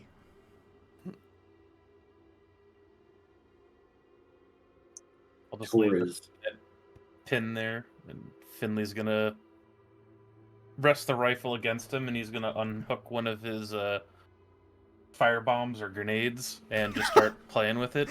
You know, this is what we do to heretics and those that lie to us. I'm not a heretic. This is the God Emperor's work. Can you not see? Can or none of you see that this miracle has been bestowed to us? It's not a miracle. You off-worlders are all the same. Heretics and blasphemers. You forget you're speaking with the Inquisition. Watch your words. And I'm going to give him a swift kick up the groin. He, with his face pressed against the slab shield, a kick from behind, he just crumples into Errol's shield. Errol, to you, it's like a spring breeze has just wafted over the piece of metal in your hand. But there's a pained yelp as he just clutches his groin and curls up as much as he can. Tor, you were saying something. What are you up to? he's going to approach the guy and just. The results, give him by a the way, dose. are exactly what you would expect them to be. He has consumed some of the tainted blood, and therefore there are a few mutagenic properties to his blood that are slowly starting to kick in. Okay. He's going to approach the man as he's currently curled up on the ground and just give him a dose of muscle relaxer. So he's not, even with him being pinned and with Errol in the way, this man is never going to move unless we allow it. So he's just going to dose him up on muscle relaxer. As the mechadendrite injects him, there's a moment where he stiffens up, and then all of a sudden, like ooze, like goo, he just begins to slouch into the cobbles. His arms splay out. He vacates himself and is just left as this drooling, immovable mess on the ground.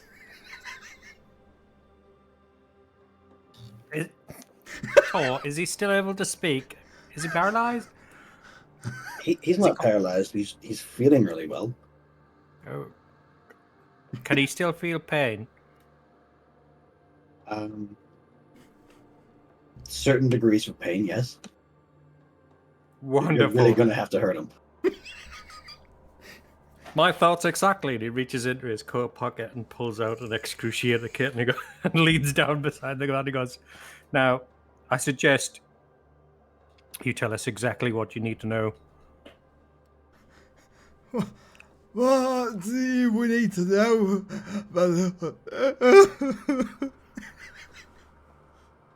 These meetings, where are they taking place?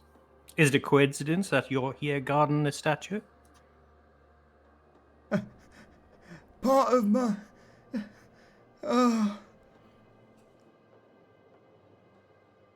The interrogation or the questioning goes on for a while. It seems that, yes, this is his post, and you managed to confer with the others that is to be true. As for the meetings, there seems to be no set location. The father, in fact, the location, it was, we'd meet in one of the chapels. Father Albrecht would give us the details, and we would move for prayer to elsewhere.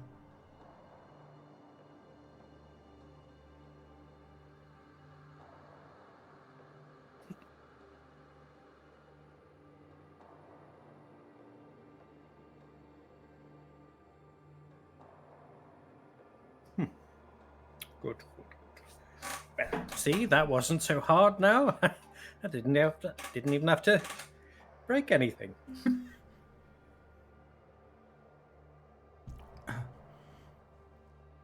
We would sometimes go below ground, but I couldn't tell you where. We were led in a maze. Dark. Side door. I don't know anymore, honest. At this point, he's just drooling on the floor as he tries to form words due to the muscle relaxants kicking in. Well, yeah, it seems someone by the name of Father Albrecht was leading congregations before taking them to more secluded parts of the Cathedrum. I think that's all we need to know. And he's going to look to the other 3 guards and be like, have this man arrested and held for further questioning. He'll be taken into inquisitorial custody upon our arrival. Understood, Open my that lord. door. 2 of them grab the guy on the ground, and you would hear one of them just mutter, "I told you not to get involved with them, you fool. This is your comeuppance. Idiot. You've forsaken the Emperor." And they lead him off, whereas the one who remains behind makes their way over to the servitor. No, there's not so much the servitor, but the cogitator by the door inputs a code, and the doors to the Tomb of Saint Tarsian slide open with a heavy hydraulic hiss.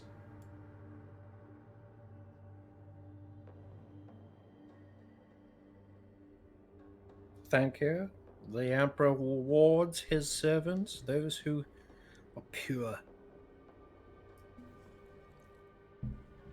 You've already seen what happens to those that aren't. Yes, my lord. It is clear and understood. But fear not. Most, well, I apologize, my lord. I would say normally that most of us here venerate the God Emperor and abide by his teachings, but it seems that the stain of whatever this is has perhaps infected a few of the other guards.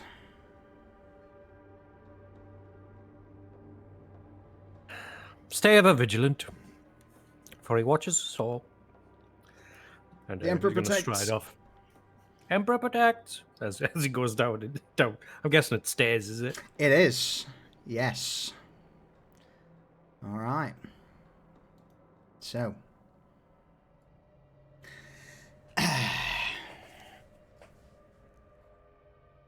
You enter a long stairwell that begins to dip deep beneath the statue of Saint Tarsian.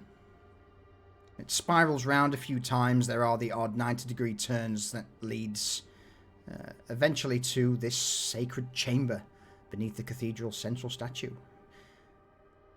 Upon entering the tomb of Saint Tarsian,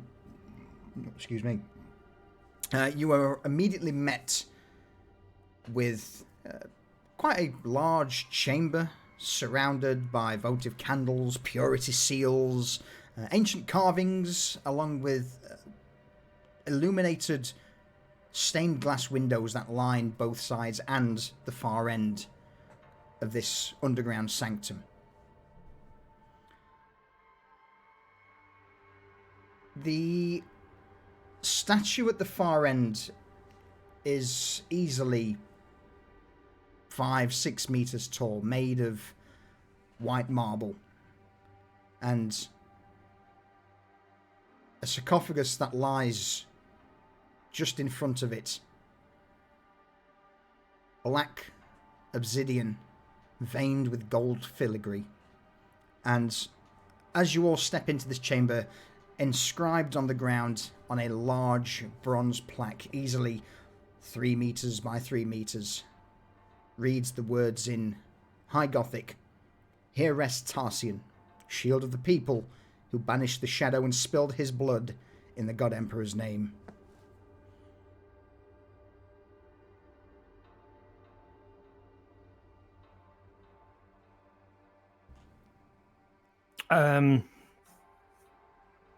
Is there any sign that somebody's been down here recently? Anything been moved?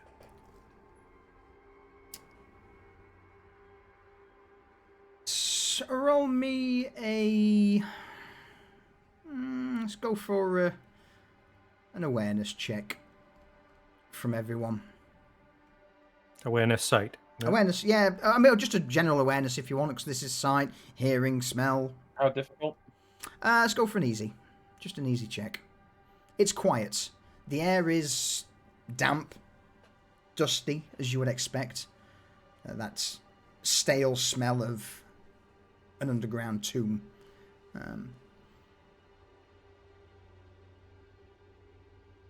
Most of the items are well maintained, but the actual chamber itself is a little dusty. Alright.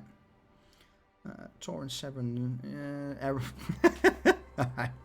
So, Finley, Constantine, the main thing you would immediately see that's on the left and right side of this chamber. On the left would be a altar which sits Saint Tarsian's broken power sword. On the opposite side, the broken armor. Both well maintained, well cleaned, and the area around these objects has been looked after. There doesn't seem to be any other movement in the general vicinity until you make your way towards the end of the room where the statue and the sarcophagus lie. The floor around the sarcophagus is covered in wax from melted candles, though some of them appear to be forming strange patterns that don't appear accidental, as if some of the wax that has burnt has been made into lines, a sigil. The sarcophagus itself has deep scratches along its edges, as if gouged by claws or jagged tools, and there are faint cracks that run through the stone, and small flecks of dried crimson ichor are stained at the base. There are several purity seals, again, others further down the chamber that you saw when you entered, but the purity seals on the sarcophagus itself have been scratched, marred, torn, singed. Whatever inscriptions were on them have either been burnt away or made unreadable. The statuesque bust itself also scratched and marred, similar to the sarcophagus. Though unlike all the other statues, this one is not weeping. Instead, two relatively new channels have been scratched in below the eyes, perhaps to symbolize flowing tears.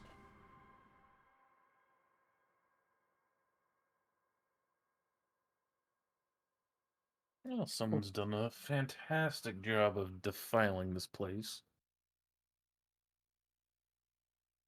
Indeed. Is the sarcophagus open, or is it just scratched? It's just scratched, completely sealed. I'm not sure if they managed to get in, though. Well, they made an attempt by the looks of it. That awareness check of yours, Constantine, as you look at the sarcophagus, you would see that the marks seem to originate from the outside, as if something was trying to get in, and that they are pretty recent. They're not... they weren't there when the tomb was erected. These are fresh scratches on obsidian.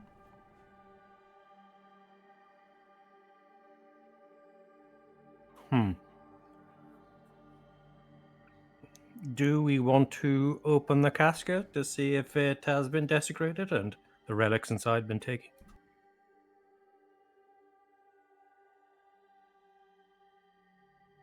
Well, I mean, we can make an attempt, but I mean, we did see the broken power sword and his armor as we came in. It's a shame we can't take the power sword and get it repaired. Finlay, I'm going to pretend I didn't hear that. Oh.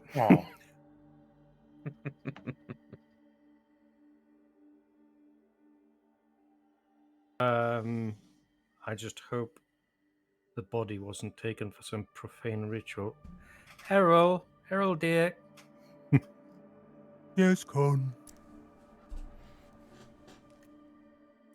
Can you open this for me, please? Gently.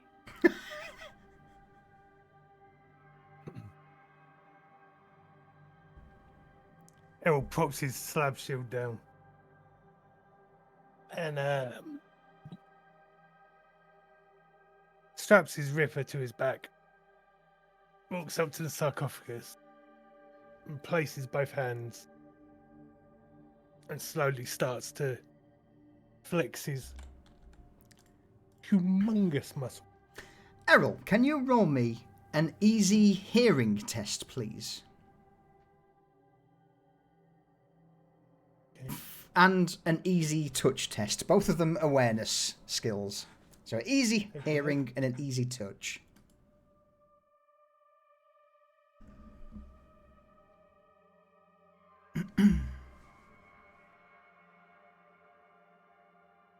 Okay, that's fine.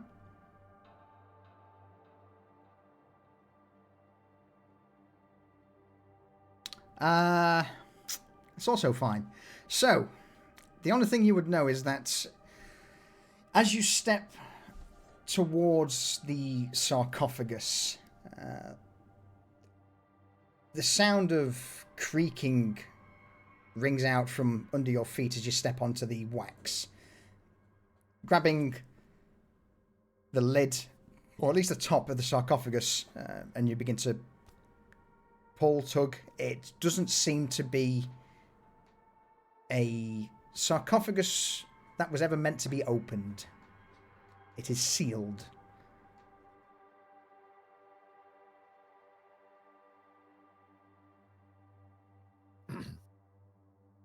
The sweat starts pouring down Errol's face. And he's pushing and pushing, and it's not moving.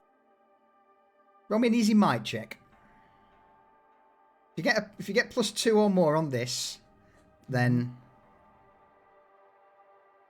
I've got something. Might. Athletics might. There it is. Very easy. Very easy. Okay. So, whilst you yourself may not get this, Errol, due to the fact that you're pushing and straining, the rest of the group would either see or hear what appears to be the platform beneath the sarcophagus begin to shift and creak. And this breaks up some of the wax. Go on, Severin. Severin's just gonna, Errol, just look there. And he's gonna point towards the platform that's shaking. Mm-hmm. Like, looks like this entire thing moves.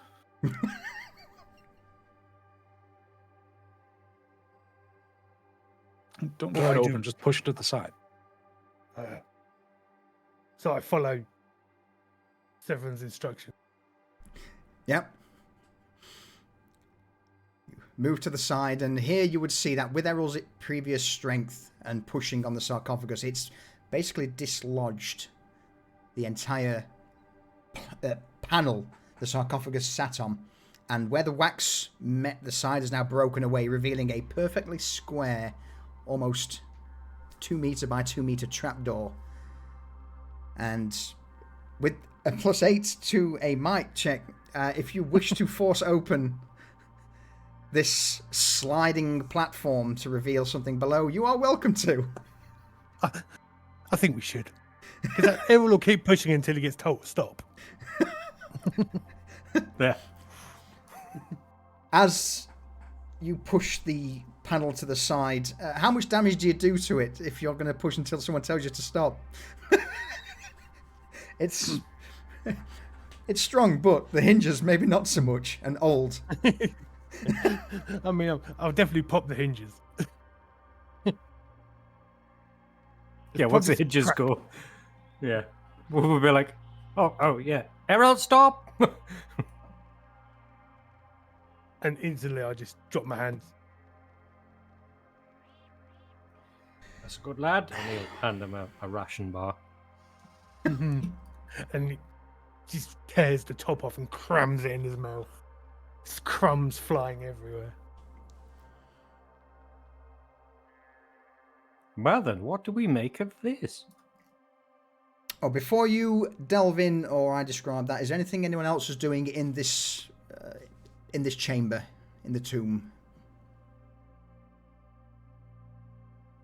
Just so I don't miss anyone, if anyone has anything else they wish to do or add.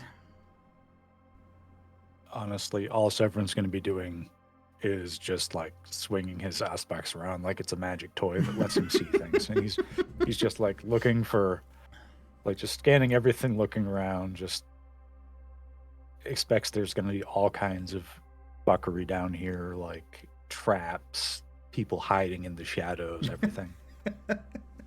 I expect Tor's doing the same thing. All right. Errol's also going to retrieve his slab shield. Smart. Dangerous to go alone. Take this. Take this, Ogren. All right. So, the Auspexers seem to pick up the odd flicker of warp energy, that of the Imperium.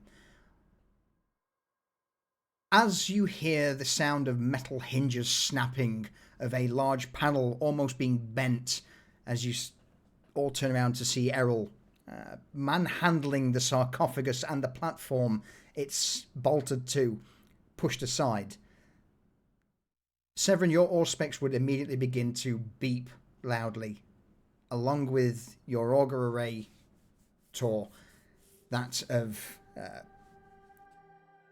a heavy presence of corruption of the Immaterium being emitted from this now revealed stairwell.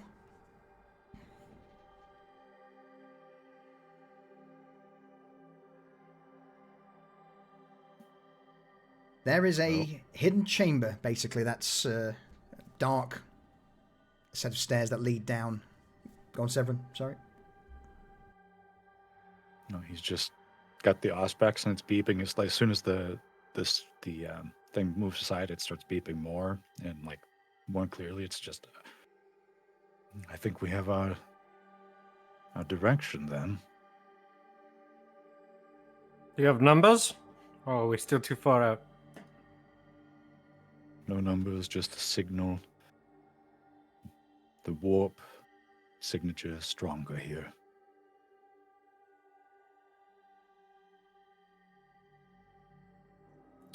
No. No rest for the wicked, and he's gonna pull his hand cannon and his shield sword and Emperor protects and down the hole he goes. Finlay will be behind him with his las rifle at the ready. All right. Hey, Abdullah, how are you? How are you? It's been a while. Strong silent type. You're not wrong. All right, so Constantine, with you taking lead. Errol, this is a tight stairwell for you. I would say that you have probably an inch either side of your shoulders to move. It's claustrophobic. Setting down the stairwell, you all are immediately hit with the stench of damp earth, of blood, ancient, decayed blood. Slowly making your way down the stairwell, you reach this hidden chamber. The room unnervingly dark, the walls coated with a strange black residue that just seems to absorb all light. In the center of this chamber below the tomb lies an empty pedestal carved with the aquila and 3 prongs, almost like a claw, reach out from the top of the pedestal. But apart from that, the only other thing you would note in this dark room is melted wax and burnt parchment scattered around this pedestal in the center of this completely black, sealed off, nondescript room.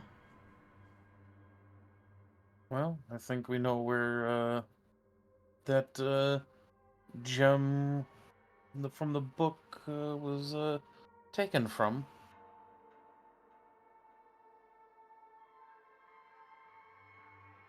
Anyone stepping Yes, closer? sir.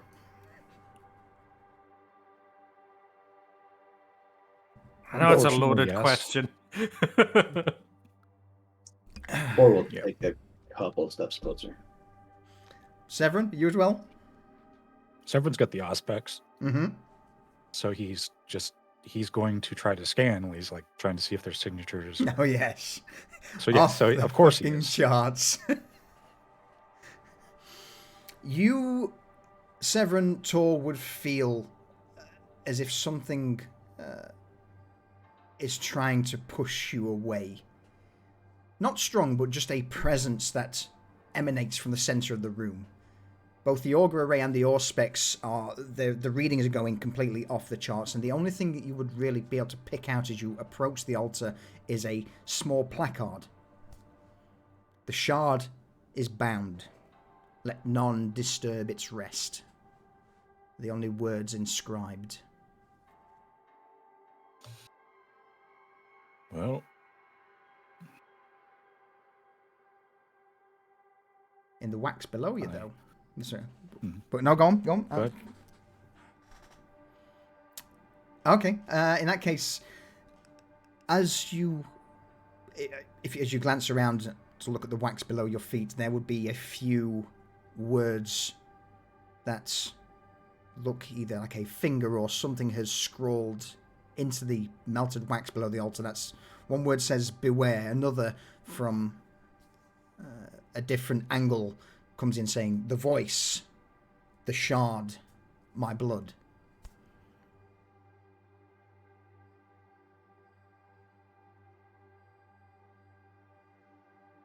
Well, seems that, yes, the shard, that matches up with what was in the journal. So, seems our friend took this, potentially, and brought it to Father Albrecht. Yeah, that's Given- not good. Not good at all. Given how this room feels in these readings, nothing good will come of it. We need to sort this out quickly. Agreed.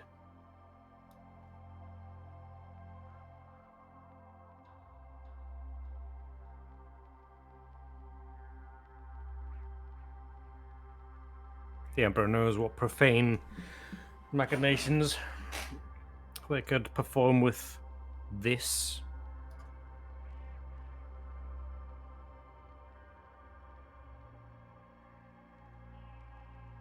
Is this just a sealed room? Yeah. So this Absolutely, whole thing it's just- a yeah. it's a almost a black spherical room with the altar in the middle. It's the only thing that this room holds. The wax that's melted around the pedestal seems to have been from candles, perhaps hundreds of years ago, that have been left to burn out, along with whatever seals, purity seals that were left, again, also burnt or melted. Is the destroyed. room warded? Do we have any psychers in the group? I mean, is there any physical wards? Like, usually they're like sigils and sigils. purity seals that have been burnt. There were. They were. There's no lot. Okay. There's nothing anymore. Everything that may have pointed towards the warding of this room is gone. Burnt, destroyed. It seems though that this room's just been left forgotten about. Solution. Yes. So earlier Tor had seen that there was a resonance anomaly at the Mechanicus altar. Correct. Did it have coordinates on it, and can he correlate his location now to those coordinates? Ooh. That to me sounds like a logic check. I think that's just going to be a challenging one, just a straight logic check from you. As you begin to pass through the data. God damn it. All right.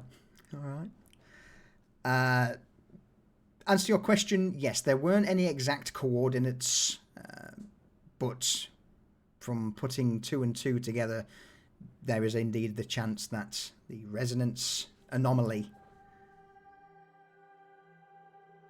ties to the events that started, which point to a position below the chapel. It could indeed have been here.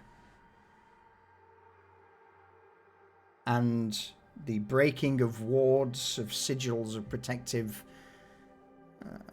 runes placed down would be potentially a pretty destructive event.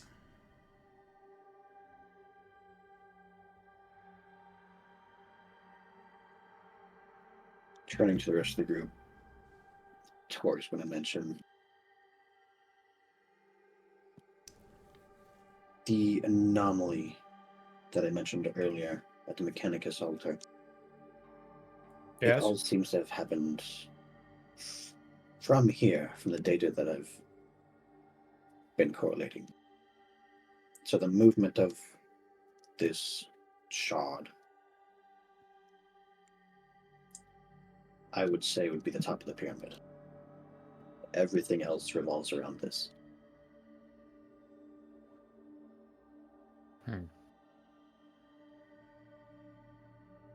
Any way we can track where this shard went? Yes. Would the shard still be giving off a resonance? Is that something we could track? I would need to double check the resonance signature with the other Mechanicus. But we might be able to pinpoint this, yes. Good. Make it so. Come on. We found out as much as we're going to find out about this room. And it's making my teeth itch.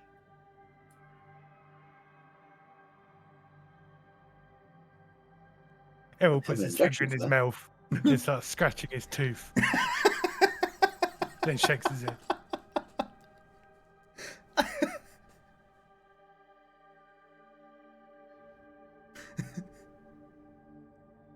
Love it. What was that, Tor? I said I have an injection for that. No. Absolutely not. All right. Finley, anything you wish to add or look at whilst you're here?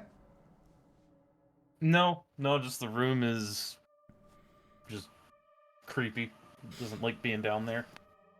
All right. Off-putting. Severin, anything more from you?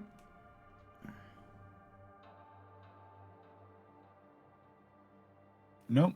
Severin has his aspects that he's using. He's going to make a note of like this particular signature. Okay. And just try to compare it to the blood. And he's guessing that it's probably related.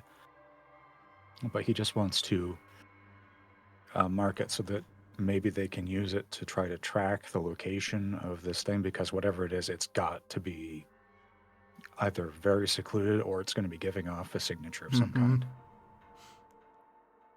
All right. Smart. Love it. The group begins to depart the hidden chamber beneath the sarcophagus of Saint Tarsian.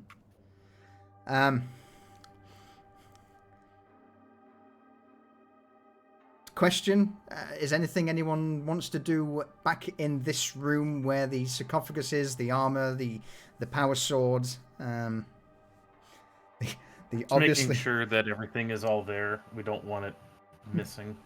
the obviously broken door that leads into the below from the sarcophagus.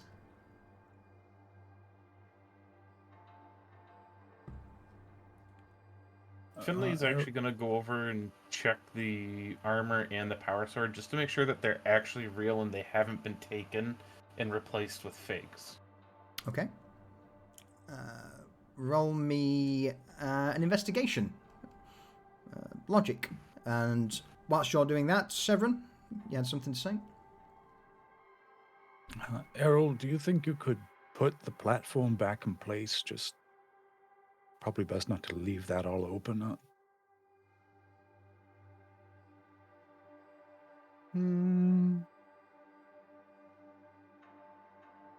try. All right. I don't see investigation in here. Oh, logic. Never mind. I'm being derp. Errol. What's the difficulty? I would say pretty challenging. You've seen many swords and many armors over the years, but knowing whether something is real or fake is not exactly in your ballpark. It seems to be a broken sword and a set of old broken armor. There is a thick layer of dust that coats them both. Well, not so much coating the actual items themselves. The pedestals that they're on and the protective glass around them is clean, but there is a thick layer of dust on the very top of the pedestal that is just out of reach for your average person to get up and clean. All right. And you don't see any easy way to open it, so make your own conclusions from that. Well, as Finley gets back to the group, well, and good news, I don't think anyone has replaced anything, so we don't have to worry about the relics missing. There's a loud screech from behind you all. Why is that, Errol? How are you setting the sarcophagus and its platform back, if you are? I've gone around the other side and I'm literally just pushing it back the way it came. It's that awkward... As you push this 2 meter by 2 meter platform with a obsidian casket on top back into place. There's a heavy thud as it slots back into the slot. It's a little bit on the wonk due to the knackered hinge, but for all intents and purposes, it does the job. yeah. Dragoon Wolf 12, thank you for the follow. Welcome in, by the way. Welcome in. All right. Nothing further to add. You begin the... it was easier coming down here than it will be going back up. There are several stairwells that once again turn at odd angles, some spiral. Finley, as you begin to climb the stairwell back up to the cathedral, your vox bead starts emitting static. Quiet at first, before, by the time you've risen 10, 15 meters from below the ground, that static starts forming into words. Your Voxcaster, with it being a little more sensitive, starts picking up the earlier warden or enforcer communication network. And we'll find out what that's all about after a quick refill. A bit earlier than usual, but I've drank too much, so I need 5 minutes. Fair. Yeah.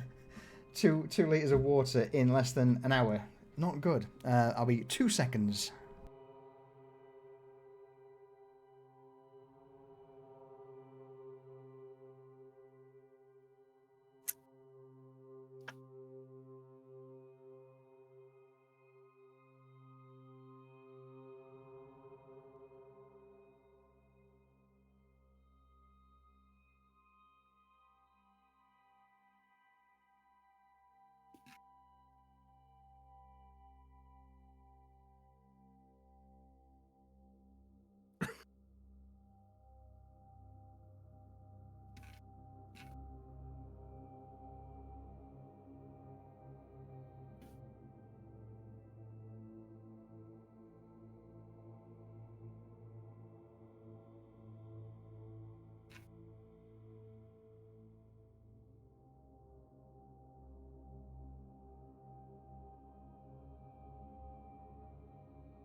Sorted. There we go.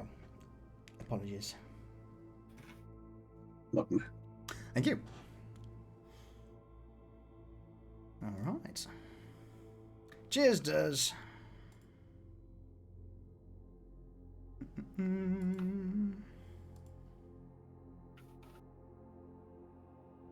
take it I was the only one who dashed off. Yeah, I'm good. I think so. Yeah. All right. Mm-hmm.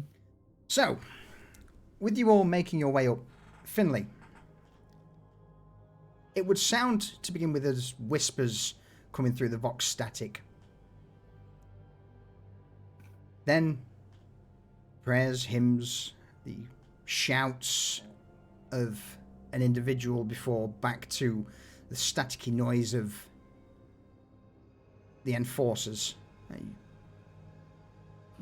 Roll me a... Oh, you're good at these. Just roll me a straight tech check, please. Challenging.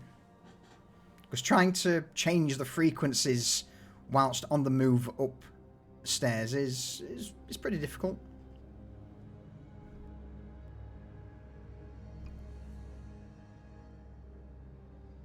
You can't quite get the frequency dialed in. As you begin to ascend even further, the static starts to clear as you hear a familiar voice. First, that of Marshal barking orders. You hear the call from the Marshal of, "Reinforce the front! Bring up that heavy bolter! Ammunition, yes!" It's then cut out by another.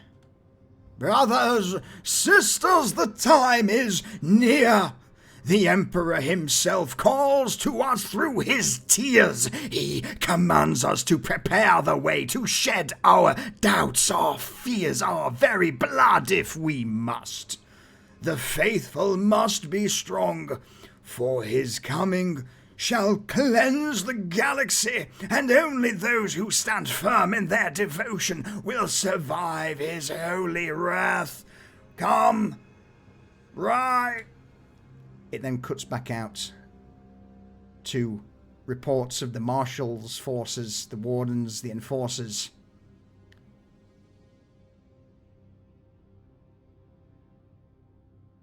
Basically giving each other reports on an event up top. Constantine, sounds like things have kicked off and we're picking up that voice again. I need to get up topside and contact the Marshal and see what the hell's going on. Make sure you do while Tor locates than normally. Okay. Understood.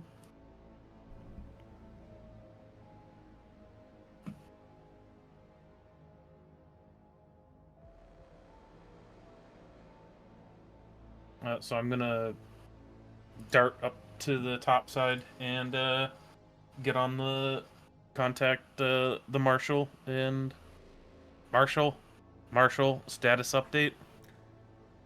As soon as you break entrance from the tomb door back on into the cathedral itself, all of you would start to hear the rumbling of gunfire a couple of miles away down towards the entrance of the cathedrum. And it's at that moment, as you radio in Finley, the marshal, my lord, I've been trying to contact you for the last 20 or so minutes. I've been busy, Marshal. What's going on? It's the pilgrims, my lord. They're in open revolt. They've started making a move from the plaza to the main doors. Some of the other splinters have broken off from the red-robed penitent fucks. I'm getting Do your reports. best to hold them. I'm also getting reports, sir, that they've broken in through some of the other smaller entrances, maintenance areas and such. I have squads standing by, trying to hold them at bay, but... well, that fucker came over the speaker and all of a sudden every single Tom, Dick and Harry in the bloody plaza threw up in arms.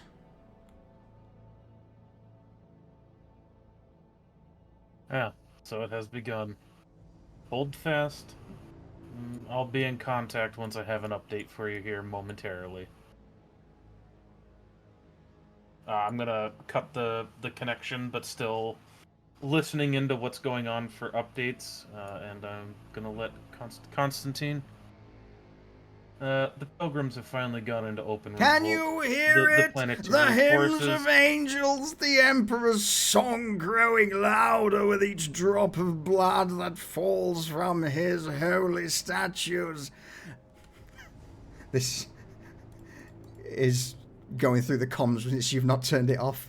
And not only that, it seems to be the speakers of the cathedral itself are now blaring this rhetoric out from the earlier voice. We're gonna need. Is it time to contact the Inquisitor? Yes, contact the Inquisitor. Tell her we need guard forces to help quell a rebellion. It would seem Alright. the PDF and local RBDs is wholly insufficient. I will get on the line with Vittoria and give her an update. Seduce the speakers, yes. Let's go. All right. Speaker grows a tongue. Yeah. You just hear that blah, blah, blah, blah, blah, blah, pop out of the speakers. All right. Let me grab that. Got the image of a speaker servitor with a demonette tongue coming out the bottom of it.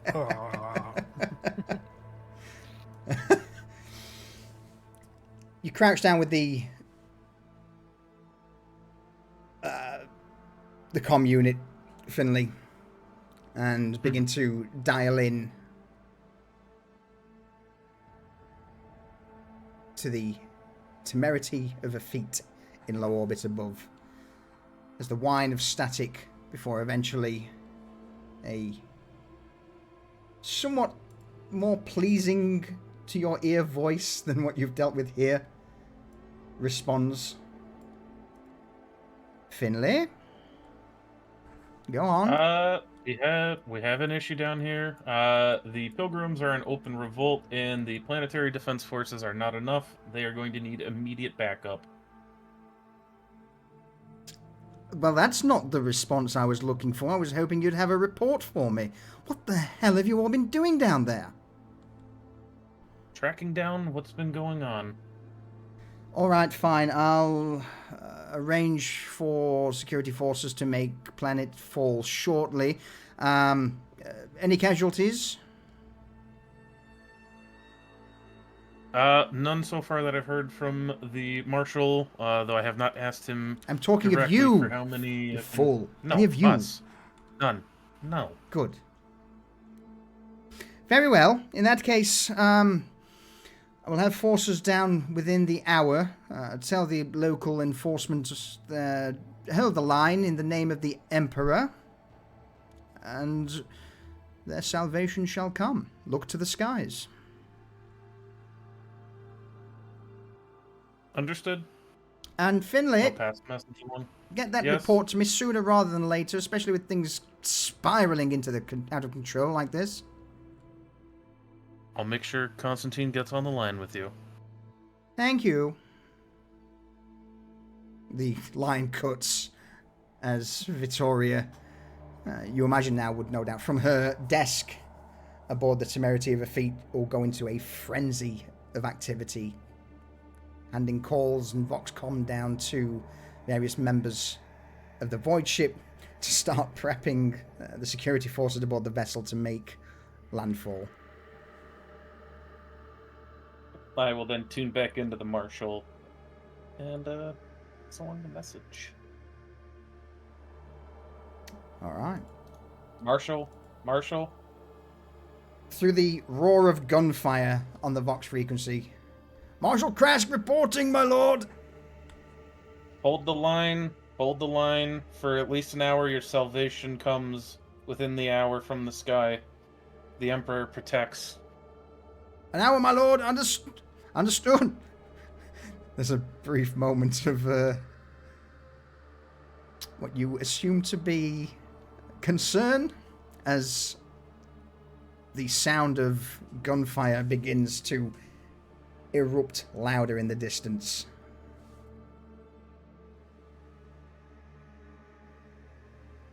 I'll cut the comms channel.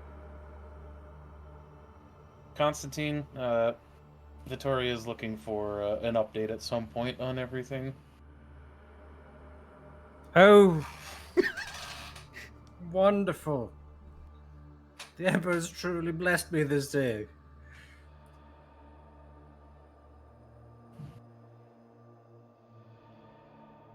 Finley's got just a shit-eating grin on his face, realizing he's finally got to get to pawn something off to Constantine. Constantine feels a tap on his shoulder, which to a normal man would be just like somebody thumping him. It's one finger from the ogre. Yes, Errol. Is that miracle?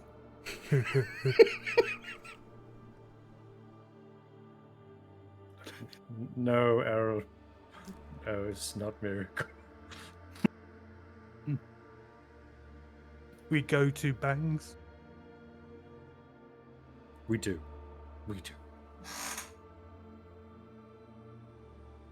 And Errol pulls the slab shield round and takes the ripper off his shoulder.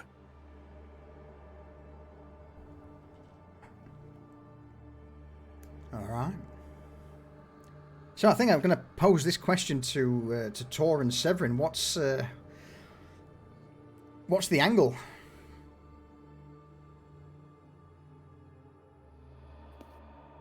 What's the next play? Tor is going to be trying to adjust his... I don't know if it's frequency is the right word for it, though. He's trying to basically find the resonance trail of this shard. Because obviously, unless they covered it immediately as they came up the stairs, it would leave some kind of trail or something to follow behind. Mm-hmm. So he's basically just going to be going through his aspects, trying to narrow down that trail as fast as he can. Severin? Severin is thinking that the aspects he has the imprint of what they're looking for, but it's only good for 30 like 50, 60 feet tops for detecting things.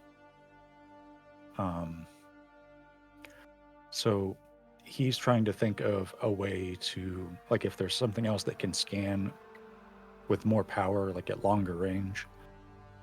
Because he's not thinking the cathedral would have it, potentially, but maybe one of the ships that's coming, or the Arbites on the ground might be able to, or something.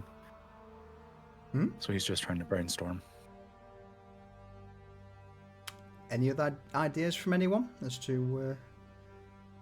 It seems that that's the current play, is to try and work out, or at least narrow down the shadow, the warp remnants left behind by this Shard's trail. Shard. Yeah. Mm-hmm. Any ideas from anyone else on ways to make this a reality, or to help it come to fruition?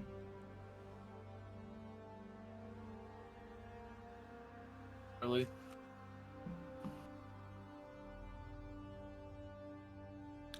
There is a... Go on.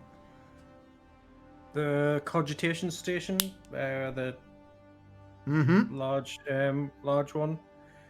Could we use that to sync up, and then after we've got like the general direction, you then use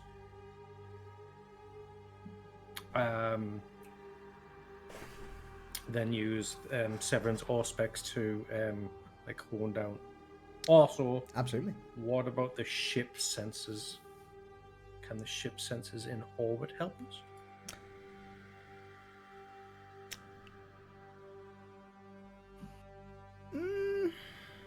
Orbital sensors, probably not, due to it being...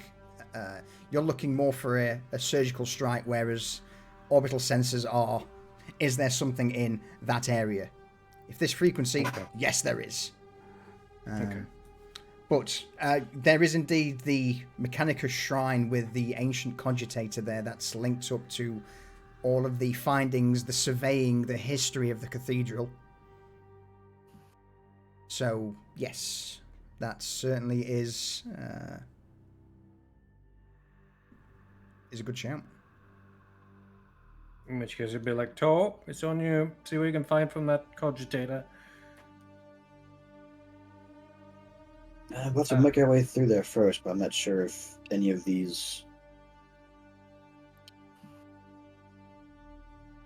pious people are going to be in our way. Errol, make sure nobody gets in our way. Errol pulls the slab shield around himself and just starts walking forwards.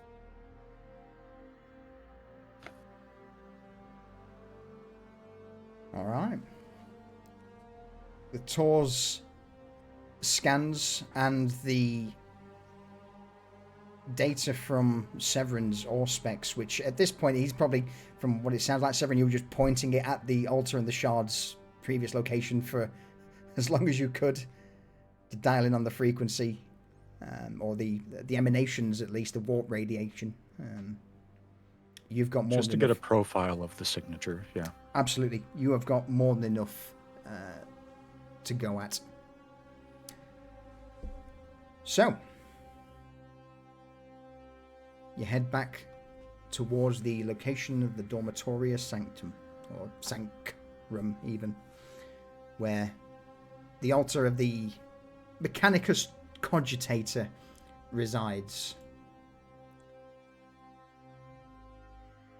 The inside of the cathedral at the moment is still relatively calm and quiet. A few feared looks from priests and pilgrims are cast your way as they start to huddle in groups, some listening to the Vox. What's the best way of putting it? The heretical but not so heretical sounding words that are being broadcast throughout the Cathedrum and beyond by who do you assume's doing the Vox broadcast? I had to say the father, Father Yeah. Albrecht. Yeah. At this point, yep. Yeah. So Father Albrecht is the one who is on these Vox comms offering sermons constantly to the masses in the chapel and in the cathedral and outside. You would start to see a few groups moving suspiciously on your journey back towards the Cogitator.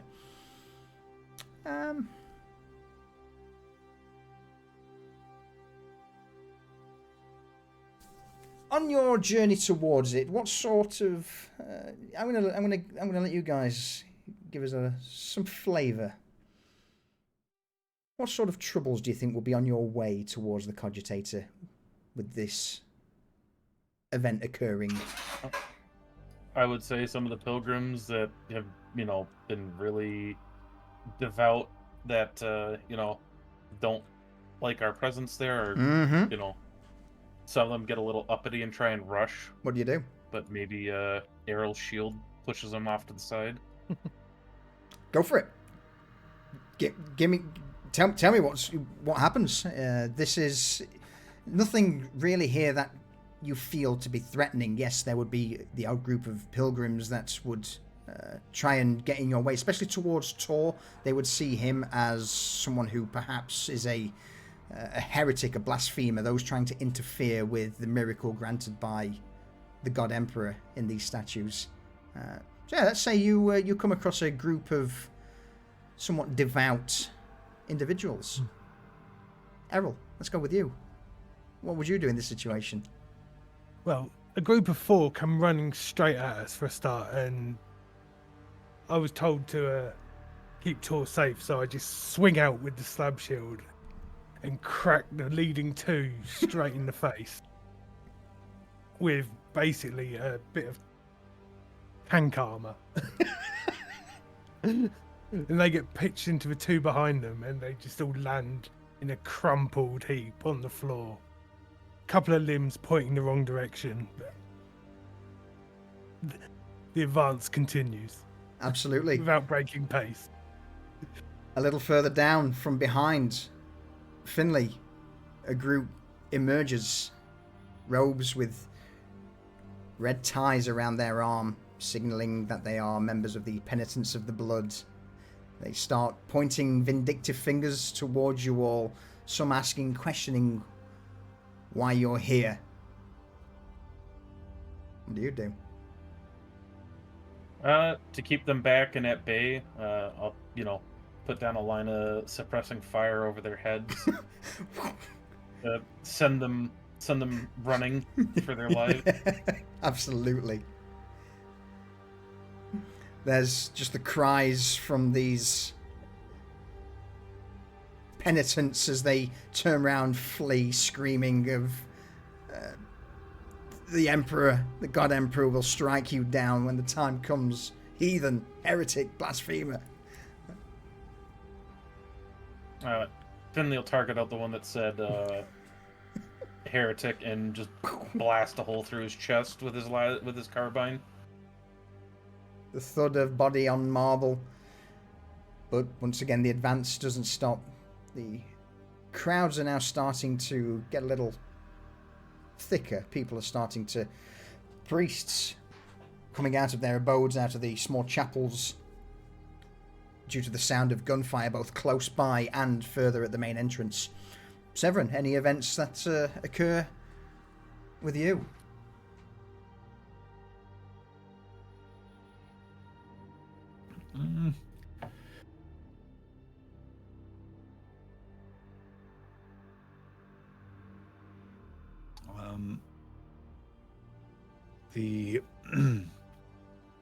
Because of all of these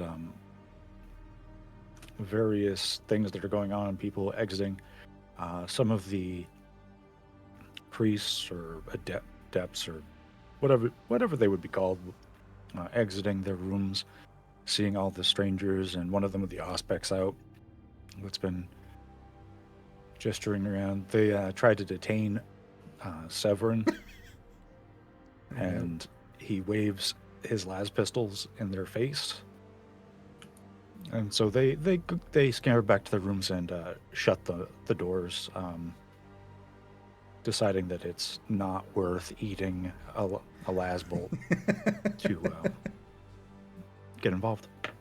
Absolutely. All right. Closer now with the cogitator in sight. Last group seems to bar your way. Constantine.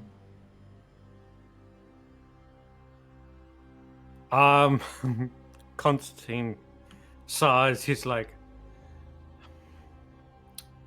well, if I have to stop, I'm gonna kill someone. And he draws his chainsaw, thumbs the activator, and it roars into life. And it goes, if this can touch you, I will kill you. And he just holds it out in front, and like, is just sweeping it left and right. Like, it's the chainsaw version of windmilling. Like, if you get him away, I'm just gonna windmill you with the chainsaw. Eventually, yeah, you make your way to the cogitator. Here, Tor, you would see that the two previous tech priests who were here are missing, no longer at their posts. But gives you access to the cogitator, and Severin with you behind him with the Auspex ready to plug in. How are you finding this this shard? So Tor's gonna basically just plug into the cogitator, and another, I don't even know what they're called.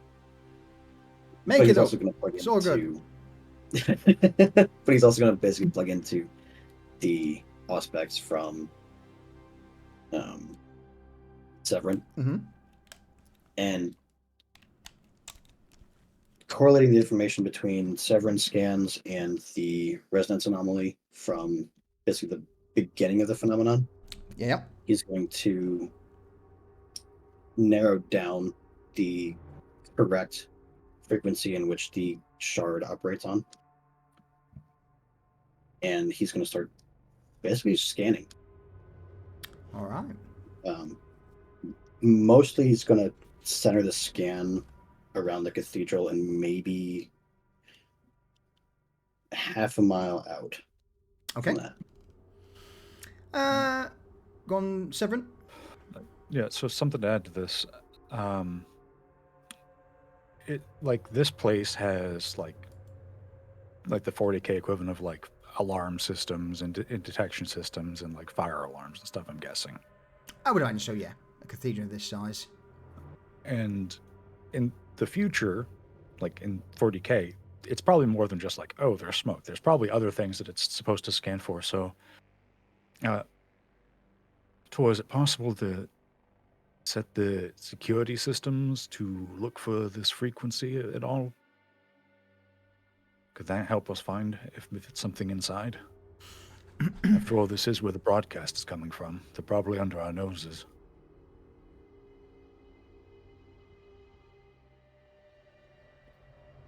Yes, I should be able to tune the security frequency for that, yes. And he's going to basically just also bring in the security system as well. All right. Let's go for a challenging security tech check, please.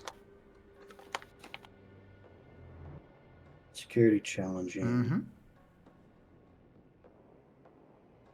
You can, if you wish, you do have fate points you can choose. You can spend to re-roll.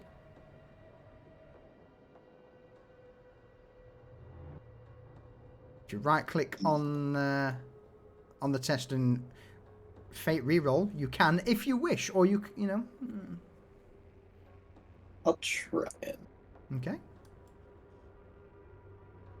Oh, Okay. Just a little bit better. You know. It's a little bit better. Little. So, with you taking time to start going through the cogitator, Severin's Auspex also plugged in, you feel like it's possible to go through all of the security system, but this is going to take a good amount of time. We're talking at least half an hour to go through, adjust the sensors, go through the security system for it to look through, and then start collating the data. I think you've all got a half an hour to kill.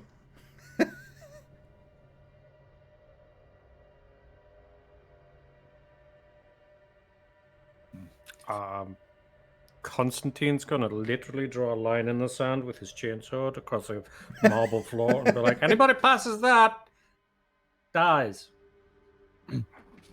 Errol, anybody passes that line, kill them. Just gone. And Errol moves up just behind the line, draws his ripper, affixes it to the side of the slab shield. So anyone that comes towards them has to look down the barrel of a ripper. Finley's gonna put on his chameleon cloak and just kind of look hidden while overwatching everything through his scope. All right. Basically being able to call out if anyone's getting close.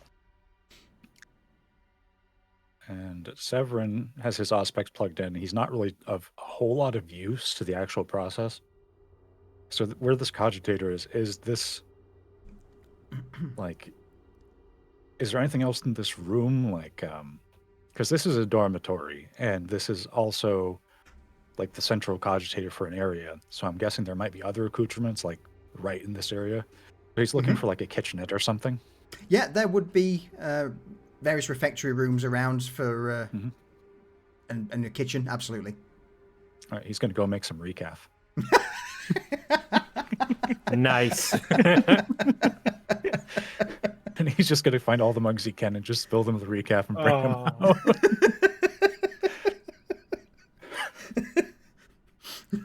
Amazing. You are a complete outsider here, so the vast majority of people avoid you. You would have the odd person that would... more likely pilgrims who would be a little more shirty with you, Severin, but with a flash of the las pistol in their direction, any and all problems would quickly depart. Yeah, you return, several cups of recaf in hand, as it now gets closer towards the end of Tor's scanning and deliberation.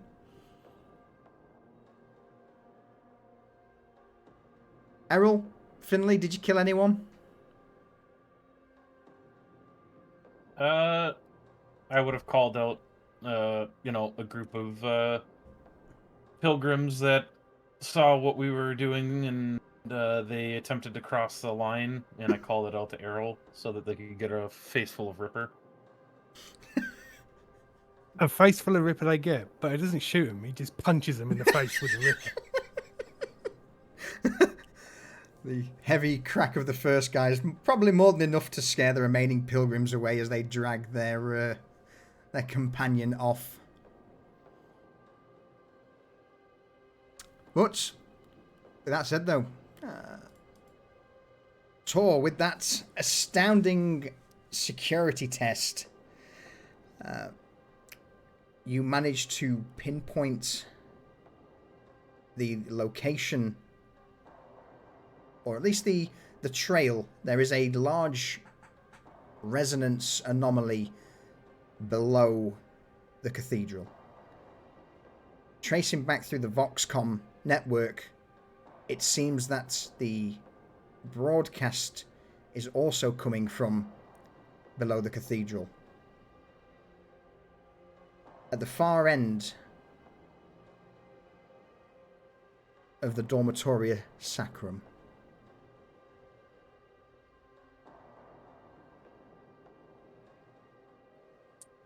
tours. You're gonna unplug everything and hand the Auspex back to Severin. Well, they're Severin will take here. it.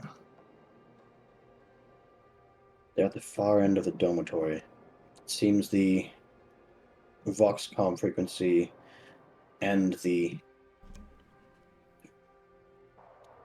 path leading to the shard are coming from under the cathedral.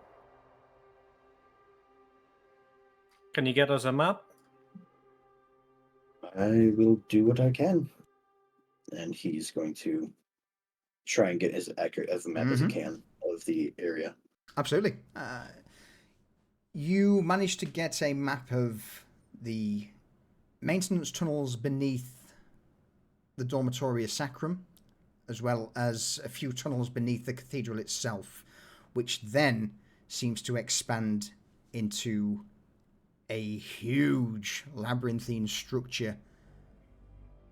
The note on the cogitator states that this is the Ossuary of Martyrdom's Rest, where the bodies of all those who died, or at least those recoverable, during Saint Tarsian's rise and his crusade, were put to rest. And looking at the map, there's parts of it on the periphery that are unexplored, or where the cogitator states that there has been no recent data, no recent input in the layout. Finally, attached to that is awaiting results from Depth Team.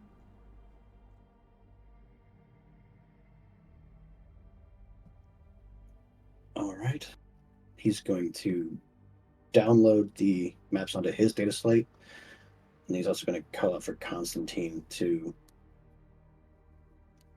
basically hint so he can upload it to his data slate as well. Thank you. And he's just going to hand over his data slate. He's going to take it, plug it into the cogitator, download everything, then hand it back.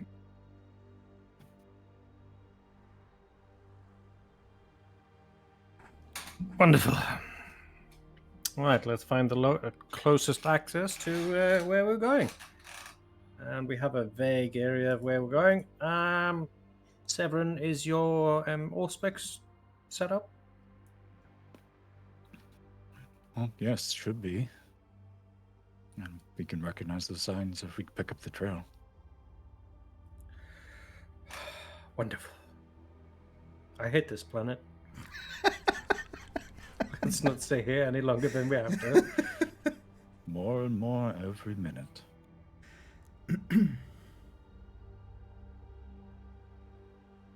What turned from the occasional shot in the distance now sounds like a cacophony of roars as heavy stubbers and heavy bolters are, best way to describe it, strafing the plaza outside the front of the Cathedrum.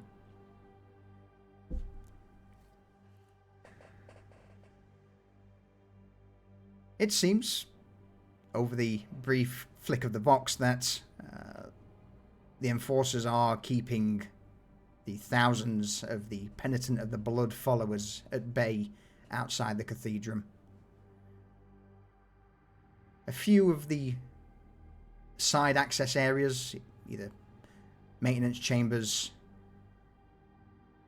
the odd squads reported that some of the penitents have made their way inside, but not in troublesome numbers.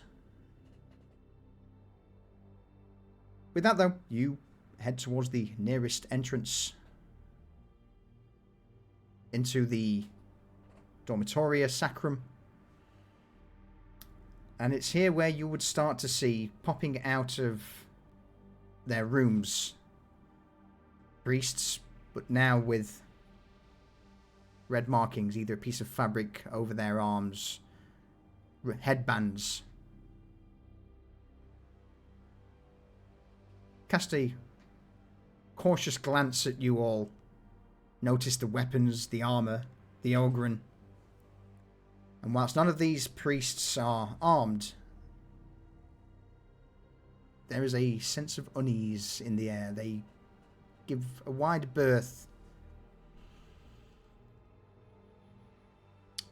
Someone roll me an awareness hearing check.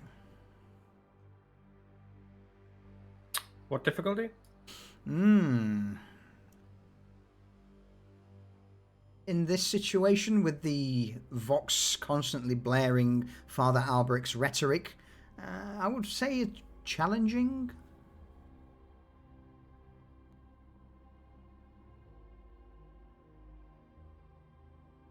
Alright. Finley, here's nothing. Well, go on. Well, I'm gonna throw the thing out there. I just didn't have the sheet up, sorry. It's alright. Okay, awareness, hearing. And you said normal, right? Yes, challenging, normal. 0. Plus 0.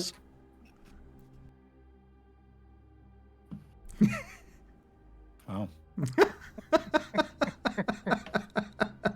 You can burn your fate if you wish to re-roll. It's up to you.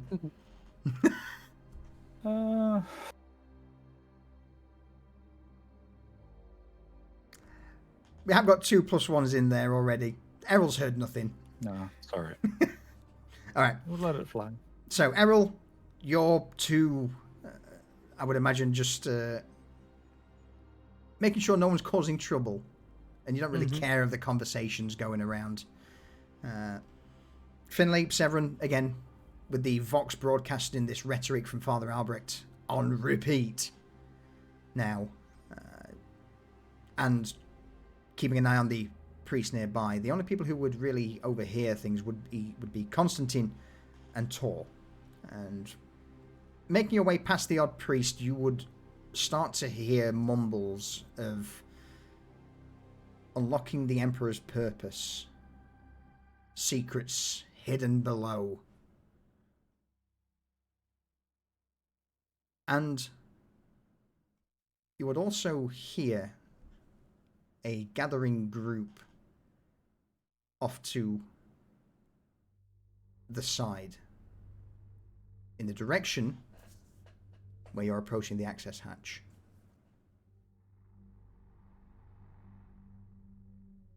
So sounds like there's a group waiting Correct. for us. Where we're going. Yeah. Maybe not waiting for you specifically, but you do hear the gathering of voices down the turning ahead, which leads towards the access hatch to the lower levels.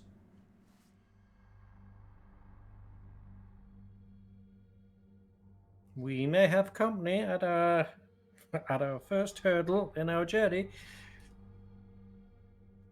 And I'm going to pull my chainsaw and pistol out. Just be like, okay.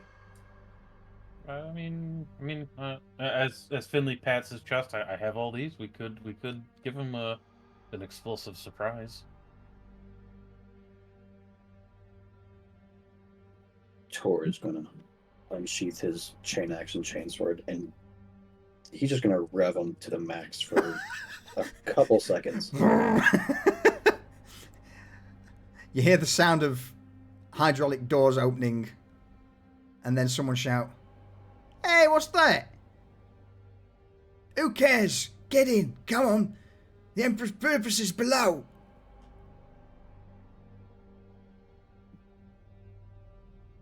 I'm going to go, Tor, turn that off.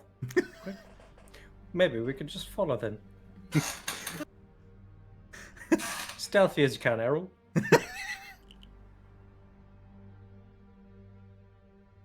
They don't seem to think that we're any significance to them.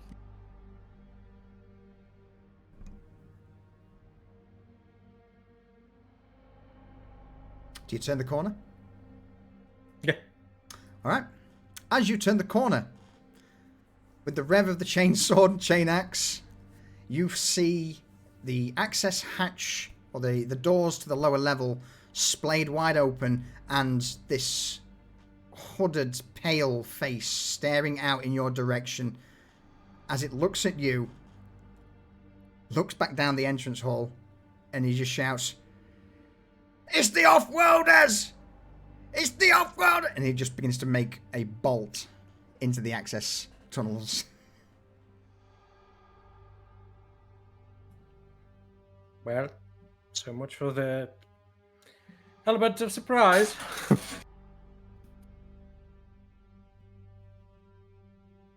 Errol stops tiptoeing.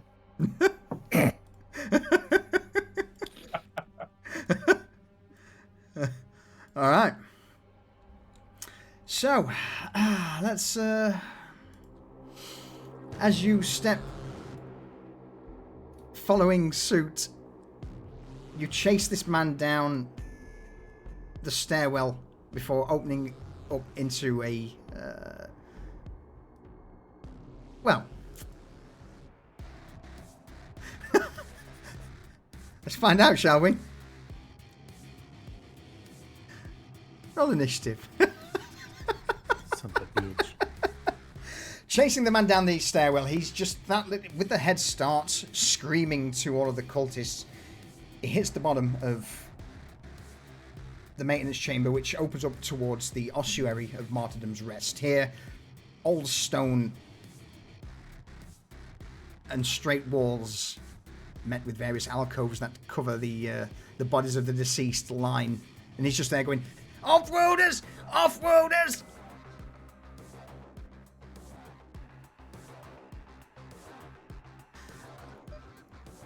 Severin, you're up first.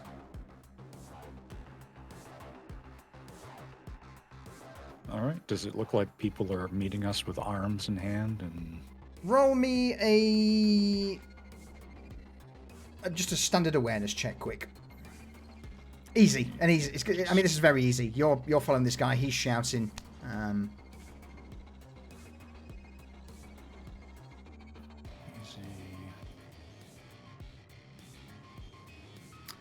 Yes. So as you break out into this chamber, the man in front's screaming, and you will start to hear the replies back echoing down the corridors of, "Wait, Off-Worlders."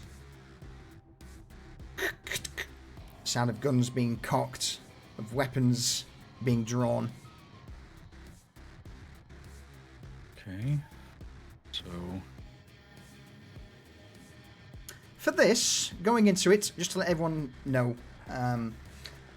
superiority, you knew you were going into a potential fight. You were equipped, you were ready. So that's, say, superiority 1. Anything else that you may know about the situation that may bump it to a 2?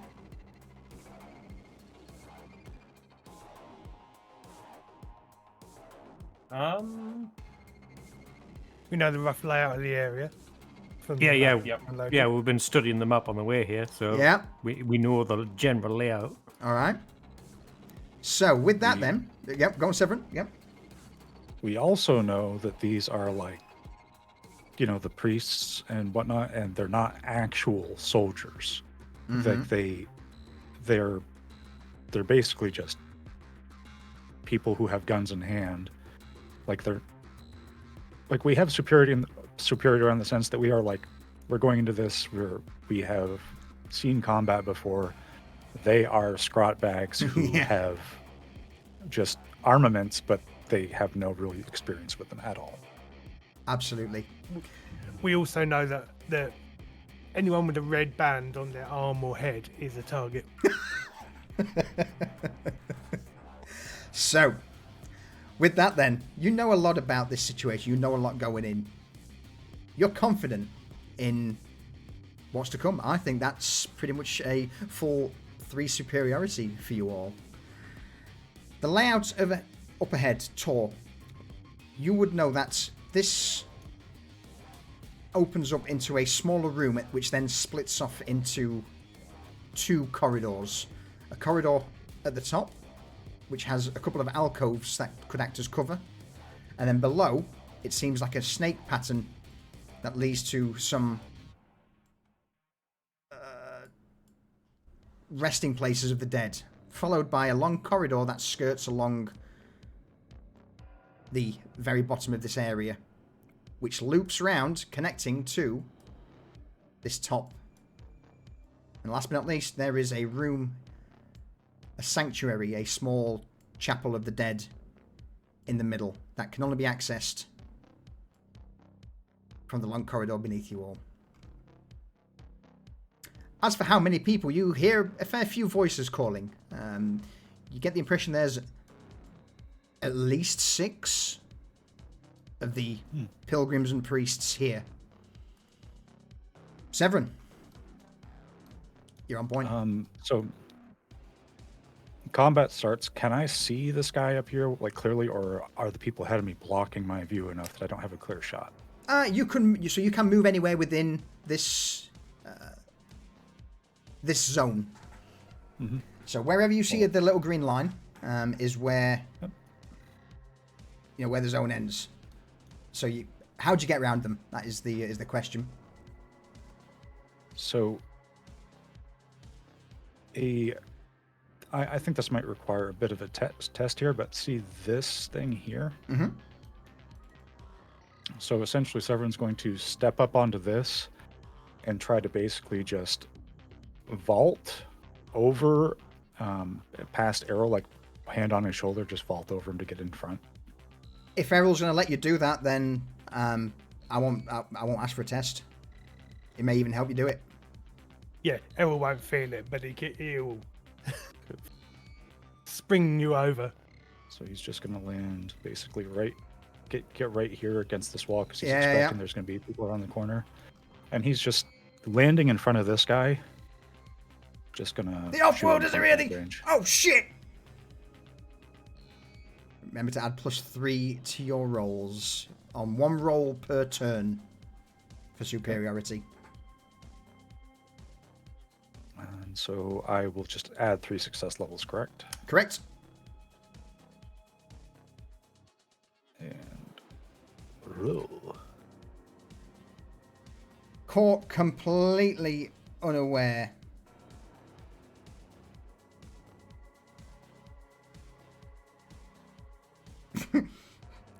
Does the job. What happens to him? So, Severin, vaulting over this, tumbles and rolls and pops up in front of this guy as he's looking over his left shoulder because he's kind of looking over at everyone behind him. When he turns back to take this corner, Severin has sprung to his feet and just put the las pistol directly in his chest and just blasts him away and drops him where he stands. Excellent. And so this is where he's going to be. Yeah. So he has 1 more pistol. He's just going to try to lean around this corner and see if there's anybody to shoot. He doesn't care. Actually, he can kind of see that there are people there, so he's going to... he's going to try to lean around the corner. Like, he can kind of see this arm, so he's just going to, pop his head around with the pistol and just try to pot shot someone. All right. Go for it. So, whoever's right here. This is without the success levels. This is just the normal roll. Yeah. Pistola.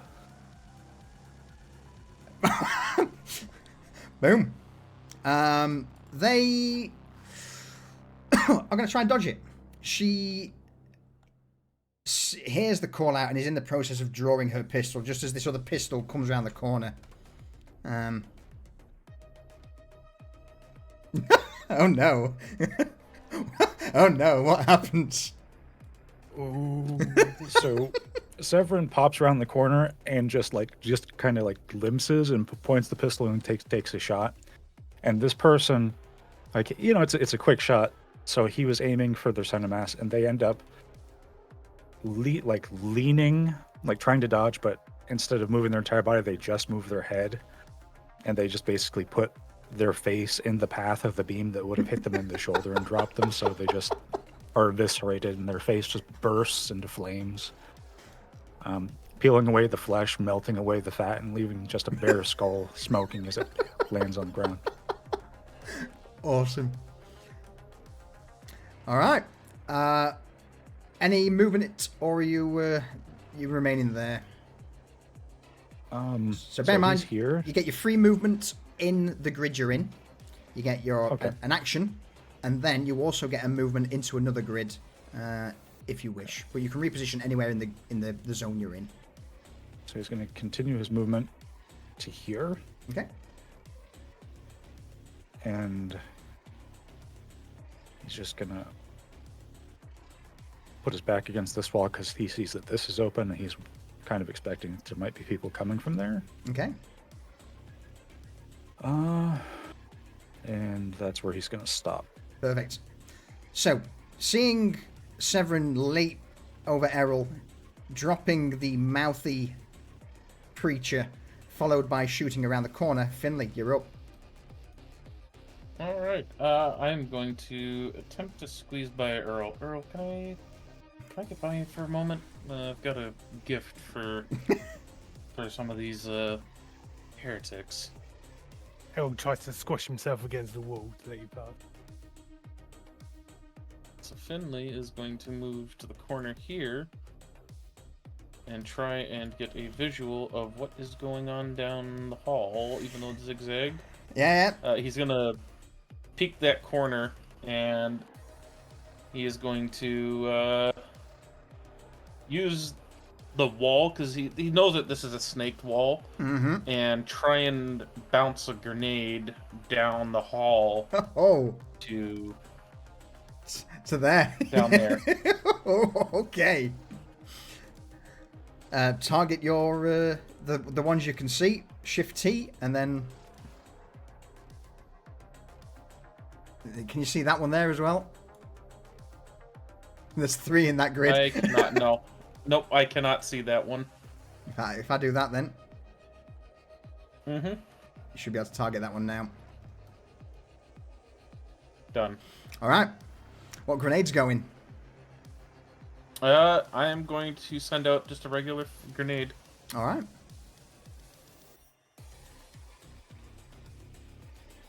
And I'll do an SL3. I forgot how many grenades you had. Just check your inventory. Oh, it's adjusted. The guy in the front who's looking down the corridor will try and roll dodge this grenade. He sees this. You pull the pin, arc. It watches the grenade fly through the air as he starts to dive forward out of the way. And fails. The other 2 don't see it coming, so that will be an unopposed. Frag grenade, only 6 damage? Because it's you plus 0. Yeah. Oof. It's not enough to drop them, but you would see that the guy who tried to roll out of the way, his back is shredded as the frag grenade explodes, detonates. Another one of the pilgrims at the other end also, his shoulders blown apart. And last but not least, a pilgrim with their back to you stumbles forward as the grenade goes off, turns around, snarls, and in the dim light of the ossuary, you see a snake-like tendril protruding from the back, now scorched and burnt, and her right hand, that of a claw. This being a full mutant. I am going, as I see this, I'm going to turn around and yell, we definitely have some mutants in here. Just as a heads up, they've got some weird appendages. Any further movement from you, Finley? Nope, gonna brace that. Gonna kind of be like on that corner. He kind of like leaned out and chucked the grenade. So if anything comes around that corner, either gonna get the carbine to the face or a bayonet to the chest. Awesome. Okay. Tor, you're up next. All right. So with the layout, he's gonna ask Constantine and Errol, you guys mind if I squeeze by you real quick?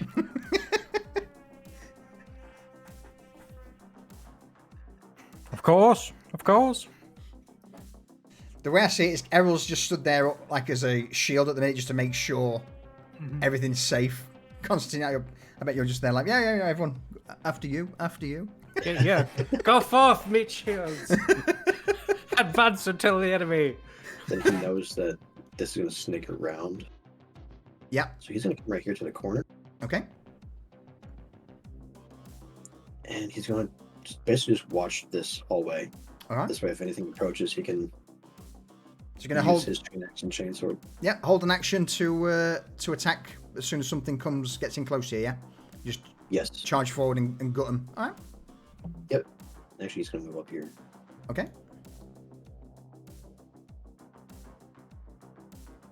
Yeah. All right.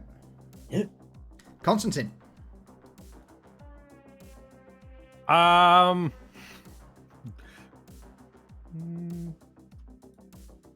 What can I say? Note. You've got the other one there. I can't see for the wall from where I'm at. So I'm going to move past Errol. I'll go, come on, Errol. We've heretics to slay, mutants to murder. And then I'm going to get to behind Finley, and I'm going to rest. Just quickly, can you guys see each other's line of sight if you deselect your character? Negative. Yeah. If I select another character, I can Okay. see their line of sight. Okay. But if I select mine, I'll lose mine again. Yeah. I'll lose it all again. Yeah.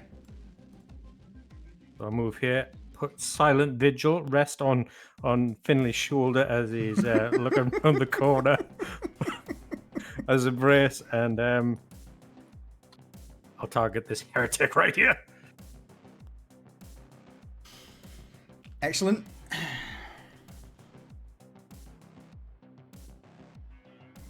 Kaboom. Oh no! Did you add your +3 to that?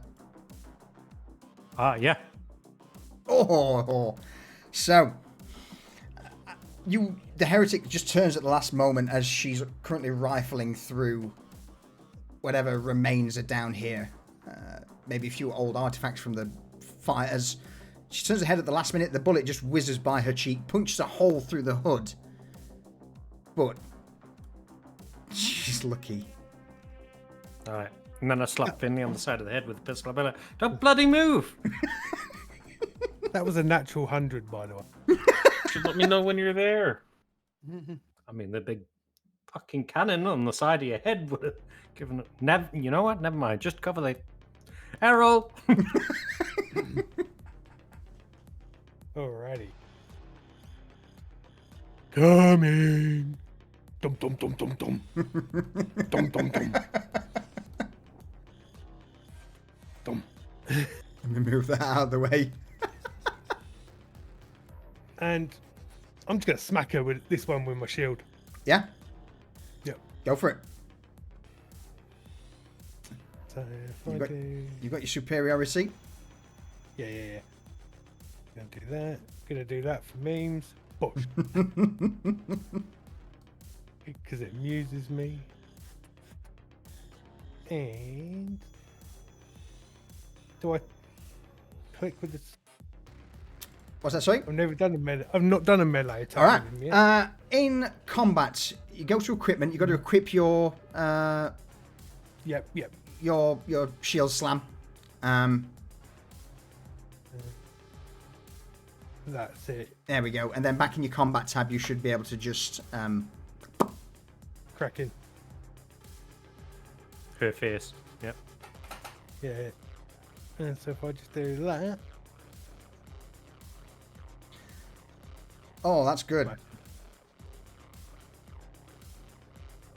Not enough to kill him outright, but it's a pretty savage roll. What happens, Errol, as you charge in? She's already reeling from this hole in her hood. He just comes in at a run and pancakes her against the wall. A crack of bone as let's see, she's just been shot in the head. I missed. You missed, but she is that shot coupled with a shield slam breaking several ribs, no doubt, against the wall, drops her to the ground. All right, that was your move and your action, Errol. Mm-hmm. So it's the pilgrims. Standard pilgrims first. The guy at the back will start to crawl, using the wall as a crutch as he starts making his way back, and as he does so, will, with a pistol drawn, put a shot towards you, Errol. Mm-hmm.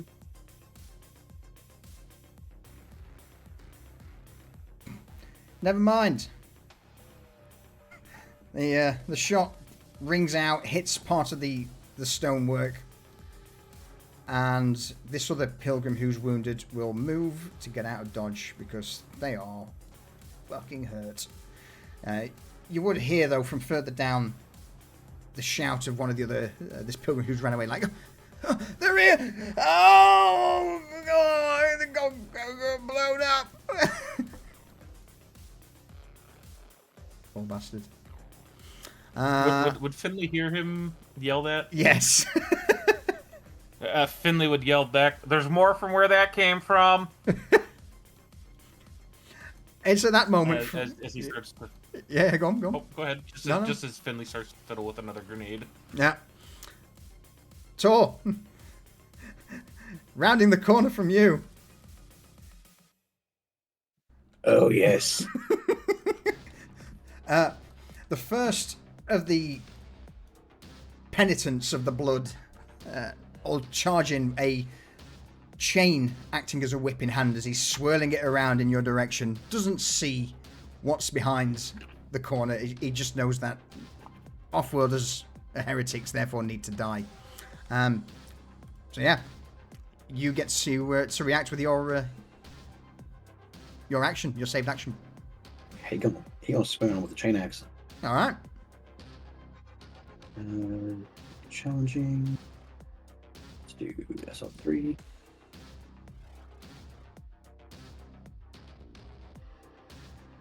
Oh no! Oh no! Yes. Oh no! Harry, this is filthy casual. Oh no! 19 damage. What? Inflict bleeding instead of damage? No. No. No. Not this time. So, chain axe. What happens? He's gonna bury the chain axe right between basically where his neck meets his shoulder, and just drag it straight down through the guy's hip, slicing his body in two. It, like, half of the body keeps on going as it's cut and slides to the ground a foot or two away from you. As the others, though, will, with handguns drawn, start putting rounds into you. First one misses, second one from behind. They're not exactly skilled with these things. They're definitely not skilled with these things. He fumbles. What's the fumble?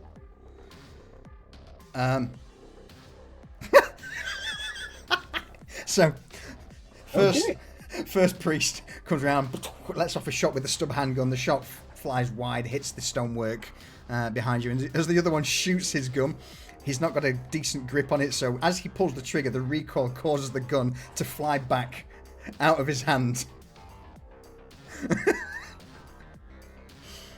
Oh, you poor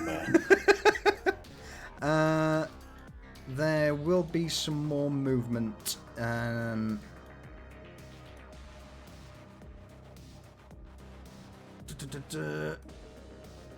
Errol, you'll hear footsteps coming towards you in your direction, and Tor, you would also hear more footsteps coming further down away from you. Okay. That also includes these guys. All right, so that one, yeah. Woman with the claw, wounded, gets down on all fours and begins to almost spider walk across the stone floor, straight up towards you, Errol. Her back's completely exposed due to the grenade shredding her robe and damage, but this snappy, mutated hand almost looks like two fingers have elongated, molded together, and the bones then started to protrude various spines out of it. Snapping claw. Errol, you can choose to either dodge or you can use your melee attack. And if you crit, you do the crit to her. Or you can choose to do nothing and take a -3. If you roll and you roll lower, she'll do damage. If you choose to do nothing, it's a miss. I'm gonna punch her in the face. I'm Alright. not punch her in the face. I'm gonna stab her in the face with my gun. Yeah. So All right. that's So if you get a crit, you will do the crit to her. But if you roll high, you don't do damage. This is just like a you defend him. Okay, look.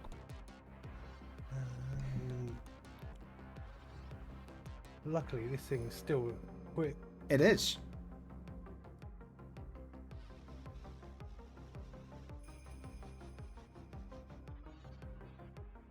Look.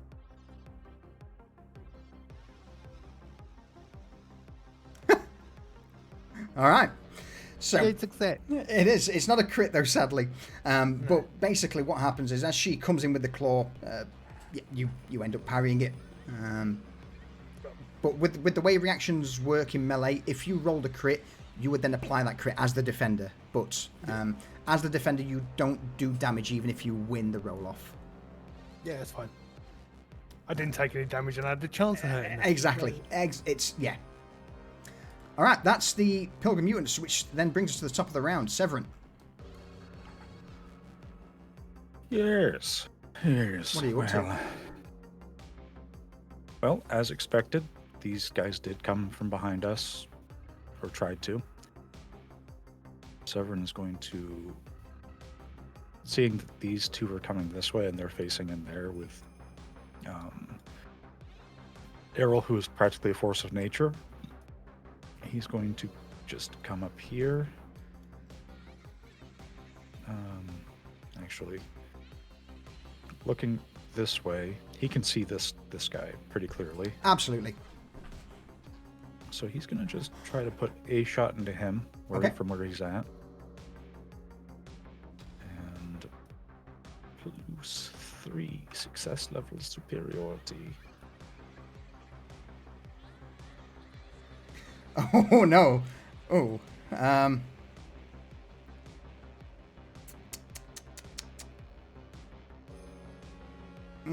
He will attempt to dodge it.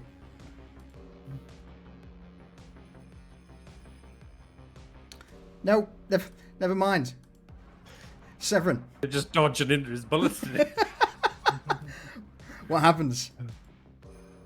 Well, so he is looking directly at Tor because Tor has literally just sawn his compatriot in half in front of him, Gears of War style. Just, and he, he's so much hamburger and mutant on the floor. And that has his attention, and he's focusing on him. And because of the nature of Severin's las pistols, because the whisper bolt, they're not bright blinding bolts, they're just more like streaks of heat through the air. A brief distortion in the air as they whip out. Yeah. Yeah, well, he feels a slight distortion in the air right before his head just is incinerated and cauterized through by a bolt. And he just drops there in front of his compatriot. Mm-hmm. And so Severin is going to shoot one, shoots with the pistol, comes up to here, and trying to leave enough room for Tor to get by. And he's just going to use a second pistol to put a shot into this guy. All right. This one is normal. Normal.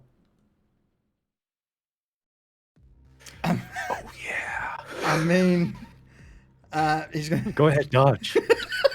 he's gonna dodge. Go ahead. Do it. Do it. Oh Oh. Oh, this is great. no! So this guy, seeing his friend just drop and this person step up with the las pistol leveled at him, he's waiting for.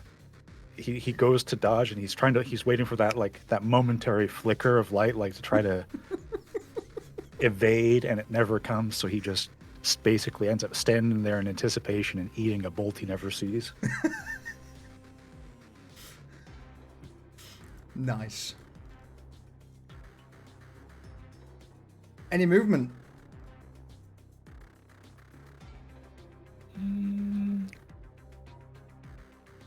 Yep. You're moving to the next grid. That's fine. You can move anywhere within the grid once you go into it. Okay, so he's just gonna go. All right, so seeing that, he's going to just kind of put his back to this wall and try to remain somewhat like behind cover and not just give away the fact that he's there. He's just going to come up along this wall, sidle up. Excellent. And with his fingers from the other hand, he's going to try to reach back a little bit towards where Tor can see and stick out two fingers to signal that there's two folks there if he can see it. Which he might not be able to, but he's going to try anyways. All right. With that then, Finley, you're up. All right, I am going to move from this position to here and get a better view on. Turn around. R. So if you click on your character, hold R. Oh. That will give you there we go. the Okay. option to turn around. All right, and with the lady with the claw, I'm going to thread a shot between the wall and Earl and just Drop her. give her a shot with Wheelbreaker. All right.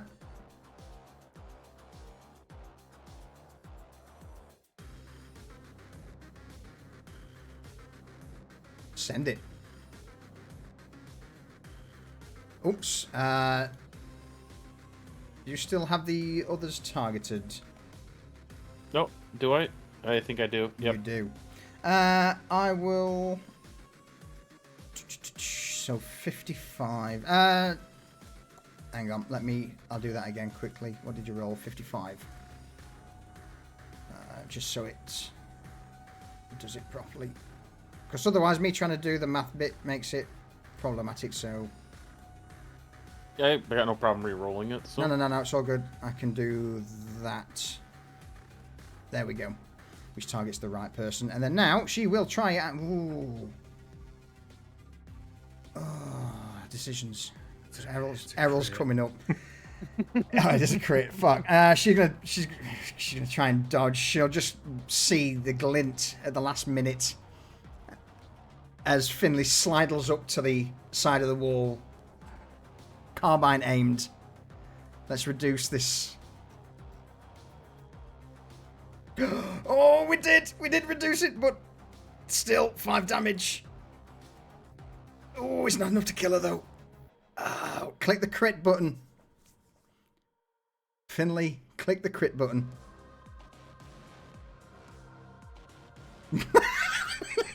Dislocated knee. Nice. As she dodges, she manages at the last minute to evade the straight shot. But Finley, what happens to her knee? As she's trying, as a shot hits and she's trying to dodge, she pulls her knee up and it gets nicked by the las bolt, and she stumbles to the ground and gets it caught between the cobbles and dislocates it. There's this guttural screech from the mutant as she just leers angrily towards you, Finley. Any movement? No, I'm actually quite comfortable. Quite comfortable there. All right. Tor. As you Right. come around the corner, do you see the two-finger salute from Severin? Yeah, I'll see that. As Severin would have walked down here, he would have kind of kept an eye on him. And he'd see the two-finger salute. So he's going to cross over. Go right down to this bottom wall down here. And he's going to hold his action again. All right. Right. Whoever steps through this hallway, they're going to get it. They're going to get it. All right. So you're just stood there, chain sword and chain axe at the ready, basically covering Severin. I like it. Yep. All right. Constantine. Constantine's gonna scooch in between Errol and Finley. Mm-hmm. You move action into the grid. Into the grid and with the roar of the chainsword. I'm gonna give her the good stick. Difficulty challenging, yep. Yep. She can't react, so this is an unopposed roll. Basically, whatever you roll, you roll. It's a miss. But you are ambidextrous, and you have a pistol, which can be used in close combat as well. Well, in that case, she gets the vigil. Now, with it not being aimed... oh, mate. It doesn't matter. My rolls. It's alright, I've got this. What happens? Why is this such a failure? Errol gets in the way, honestly. He fills up the entire corridor. And he looks like he's about to crump somebody. So he's getting his shield and his gun in there. And I'm just like, Errol, I'm trying to stab the woman, Errol. He's excited. In that case, just how excited, Errol? Well, he's going to pull out the Ripper Oh, and go full auto on these two. oh no. Oh, hang on. I've selected Constantine as well. We don't want to do that. Now, so go into your equipment tab and re-equip your boom Yeah. boom. Boom, boom.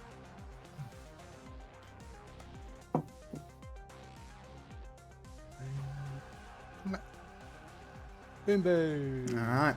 Rapid fire. With the Ripper gun connected to the shield. He leans forward and cranks the auto crank handle and gives it the big legs. The stubby finger dunk, clumps down. Oh, we didn't add the +3 to it. It's fine. It's fine. Right click, go to re-roll test, see if you can add the +3. Hang on. If not, I can do it. I can do it. Hang on. Yeah. Yeah, I can just add 3SL to it. I added that to the wrong one there. I added that to Constantine's roll. Edit test, SL3, submit. There we go, that'd be better. Alright. So. She will try and dodge it, the one who can dodge at least. On the floor. Disadvantage. Because she's on the floor.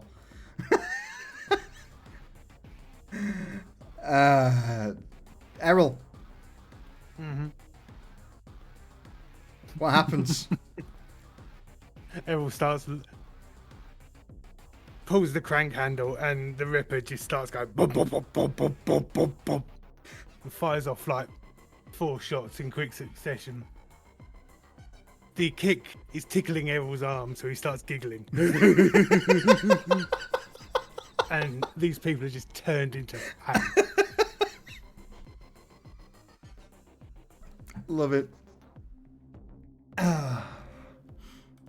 And can I still move now? or am Absolutely, I yeah. done? No, you can. You've still got your move action, and your free move within the zone. Because normally with a Ripper you would have to stand still, and you would forego your move. But because you have the shield attachment, it basically means you can you don't have to stand still to shoot the Ripper. You can carry on moving. So good. So my free move is to there. Yeah. And my Move action is to there, right up in this person's grill. This pilgrim's leant against the wall, still going through his robes trying to find his pistol, and just as he pulls the pistol out of the last minute, he's like, yes, yes, yes, no, no, no. He just goes, boom. Get away, get away. And with that, since it's the pilgrim's turn, at point blank range, he's going to stub handgun.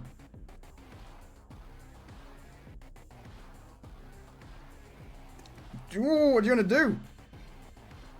I'm going to take it. You're going to take it? All right. Mm-hmm.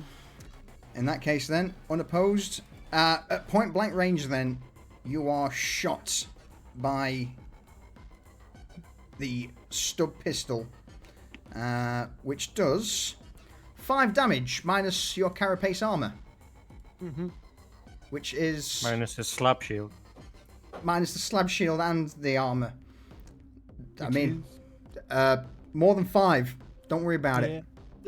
I'm not. That's why I took it. Don't worry about it.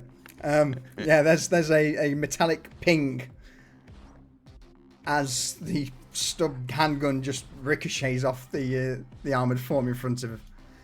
He's like, no. And he's gonna move away, giving you your reaction to smack him if you wish.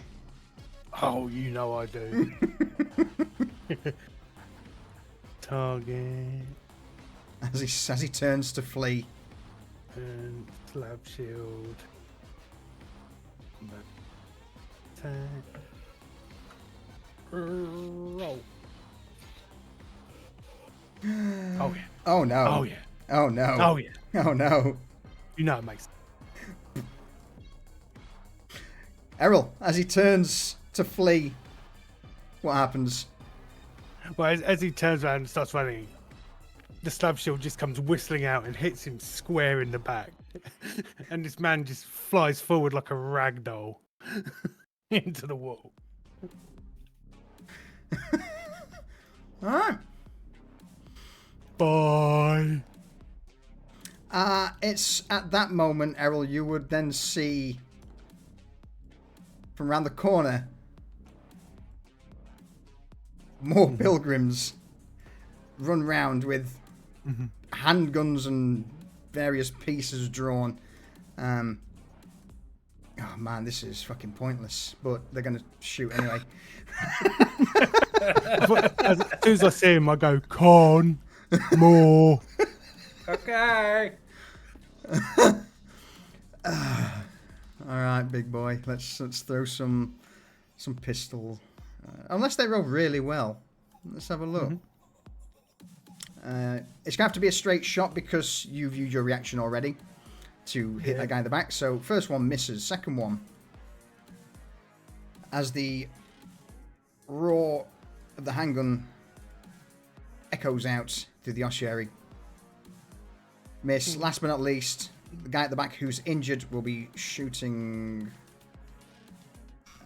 at disadvantage because he is fucked thanks to the grenade earlier.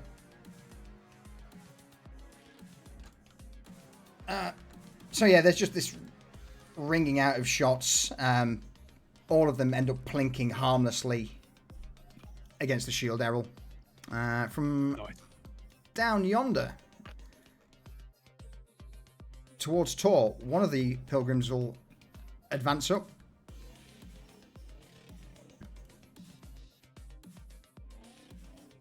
Tor. Sorry. It's alright, you don't have to react. It's fine, I can... Oh, he's reacting. As this pilgrim charges the corner, axe and sword in hand, what do you do? Once again, going in with the axe. It's time to make his insides his outsides. Because that one's... Oh, he's going to dodge that one. That's close. He's going to dodge that one. No, he's not. No, he's not. He's going to make it worse. He dodges into it. Tor. Oh, no, I didn't mean to put bleeding. That's an outright... That's a kill. So what happens? So at this moment, he doesn't have the chain axe revved up, so he just hits the guy in the neck with the teeth, and then he revs it up and just cuts straight through his head. Cuts his head off his body. You hear this hiss from behind this mutant who just points a clawed finger. It looks like a claw, but it's actually his finger that's just mutated and elongated out, and he just points it towards you, so you just hear, "Heretic, blasphemer, you shop-world scum." And with that, it's the mutant's turn. Up behind Errol at the top, there would be a mutant, and this guy at the bottom. Since you've now used your action, Tor, he's going to leap in and go for broke. With the claw! Are you defending with melee, or are you dodging? Or it doesn't matter? you still have to choose either a... or you can take it. Back. So bear in mind, if you roll melee to defend, that's it only does damage if you crit, which then it only applies the critical effect. It doesn't do any actual damage. I mean, it's worth the risk, right? Absolutely, it's free real estate. So he's going to try and attack him with the chainsword. All right. He tries to finger you. Ah, yeah. Nope. Yeah. It blocks the finger. Oh, that came twice. No, it came. There we go. -2. Yeah. Yeah. No, it's all good. It's enough to stop the claw from coming in. And the other mutant at the top, so that was his free move in that region, is then going to actual move towards you, Errol, as he comes in screaming, jumping over his associates with a claw at the ready. And... Heretic! Heathen! You've already reacted this turn, so unopposed. Not that it matters because it's a miss. Boom. You just feel or hear this sharpened bone finger start clawing away at the shield, Errol. Not shieldy. Severin. Top of the round, back to you. Well then. Severin is going to just try to just shoot this guy. Yeah. He's currently in front of Tor. Yeah, might as well just pop him one. And he's going to put the superiority towards this. And...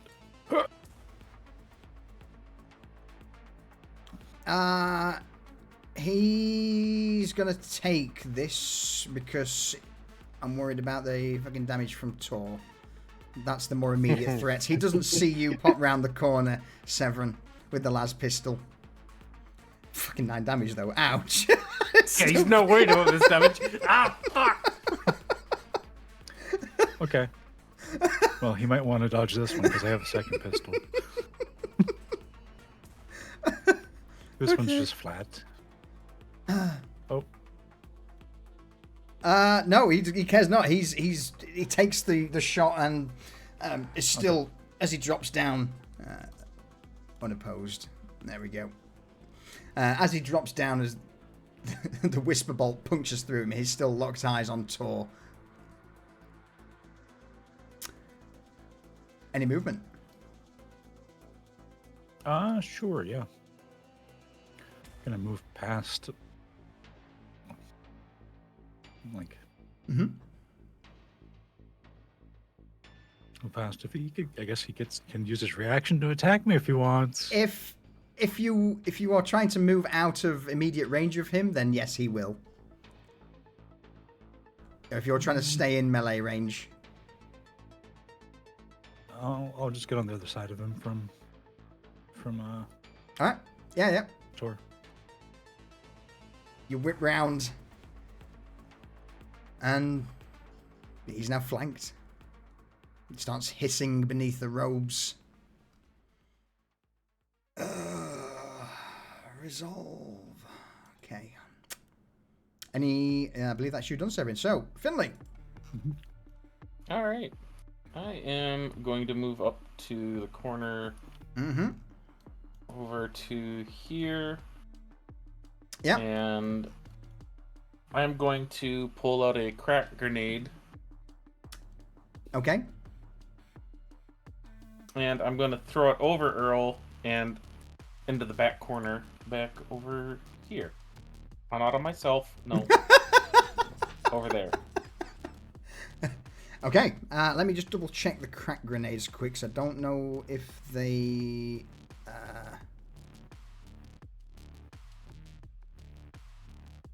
Details, thrown, range, medium, loud, penetrating, spread. It is still a spread weapon, so yeah, okay. It will still... Oh, it's not blast, though. So spread will do immediate damage to things. So if you hit something, anything in immediate range, it will hit them. Which those two are. Fuck. Yep. All right. All right. And here we go. Yeah. Send it.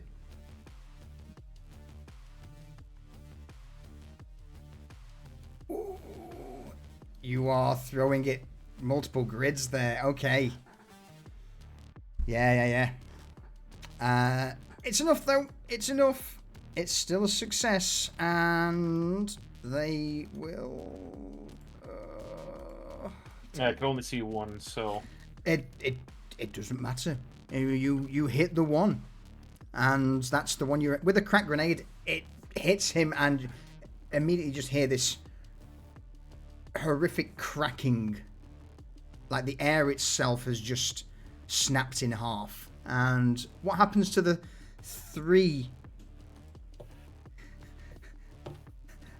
pilgrims? In fact, as the As the grenade goes off, it just blows them to smithereens, pushing their, corpses and what's left of them into the walls, probably also taking out chunks of the wall, as it's a very confined space. Just sending dust, shrapnel, everything and anything moving. Typically used for anti-armor. But in a confined space like that, Doesn't fucking matter, does it? It doesn't matter. Part of their body is it seems as if it was drawn inwards, like instead of the body exploding out, it was drawn to a point. So yeah, the aftermath looks almost like a small black hole where just their bodies were pulled apart and then splayed out. Any more movement, Finley? I am going to get up over here next to Earl. Yeah. And just provide support. Excellent. And also marvel at my destructive capabilities with grenades. Yeah, the wall at the far end's cracked. Even the stonework below has just shattered into small chunks. Crack grenade is nothing to sniff at, especially against pilgrims and priests. One could say almost overkill. All right. If you're gonna do it, you gotta do it right. Absolutely. Tor. All right.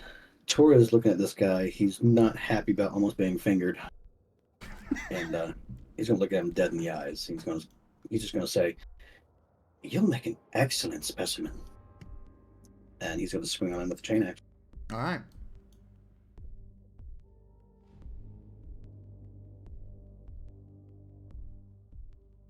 Yes, uncontested now, isn't it? Yeah, unopposed. You just hear him spit out heretic before, well, what happens?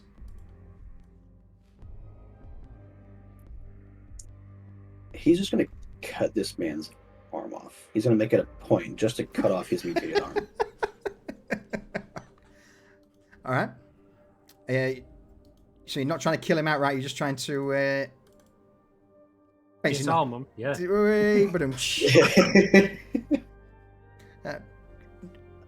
Knock him out rather than kill. No, he'll kill him. Okay. Yep. He'll kill him. Yep. In that case, then severs the artery. Begins to pump, and he looks down at this severed arm, this giant finger, looks up at you, and then slumps over.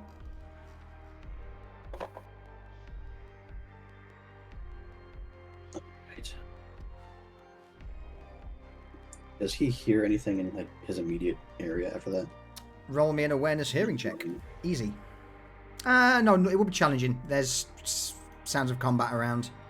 A crack grenade's just gone off. Nothing in your immediate vicinity that concerns you. Okay. Then he's going to proceed to the next area. All right. It's a long hallway. He's just going to go straight down. Mm-hmm. Okay. Constantine.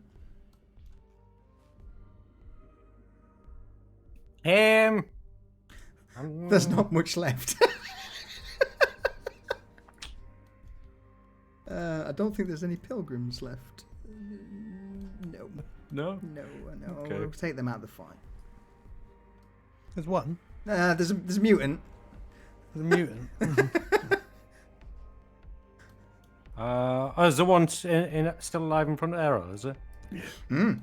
Now. If I can scoot you. Come on! Let's do some damage. No. Pretty please. No.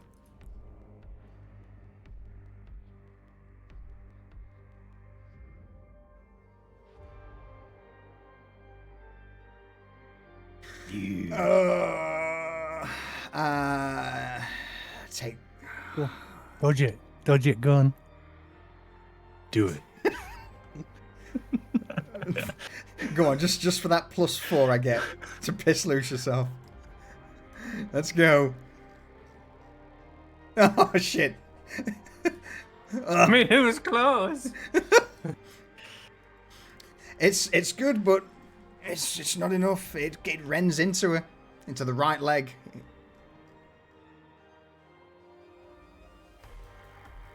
Fuck it, yeah, you know what? I've got one bullet left in fucking Serve Vigil. For the memes. Oh! Oh, God damn it. Constantine, You actually hit shit. what happens? Oh, it's crit. Nice. So I basically like slice right across her thigh, and she goes down to like one knee, and then I just put Silent Vigil to her head and go, the Emperor protects. And just with a silent cough, just the back of her fucking head is evacuated.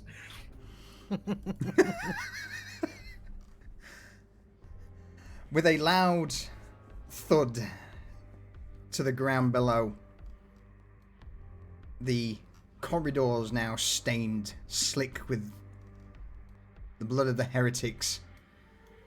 Silence begins to descend through the ossuary.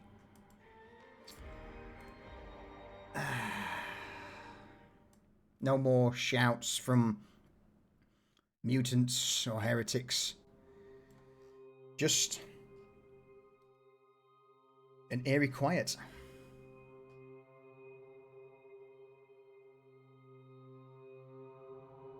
First thing everyone's going to do is reload his gun.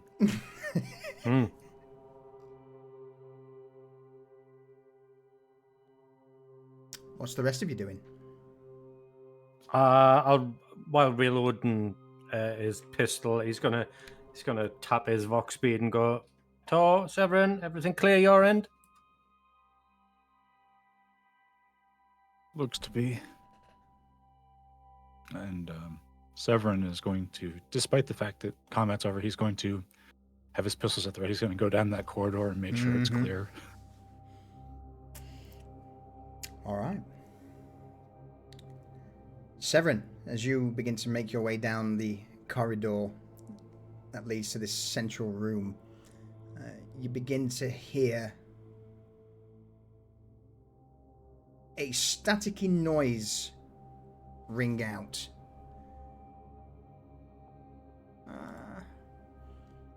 Are you familiar with the sound of Benaric? Only when Tor makes the sound. But for a brief moment, there is this Benaric staticky transmission that echoes out from the room ahead. And that's where we'll end it today. Oh. All right. With everyone now reloaded in the Ossuary of Martyrdom's Rest. Severin taking the lead to inspect the room in the centre. Tor a little further behind, probably polishing off the scraps of flesh in the chain axe's teeth. Finley, what are you up to? Oh, just marveling at the work of the crack grenade. All right. With that, you all begin to loop round, but we'll find out what happens next time on episode 3 of The Emperor's Tears. Brutal. I love it. A lot of good rolls there. Absolutely. A lot of shit rules as well.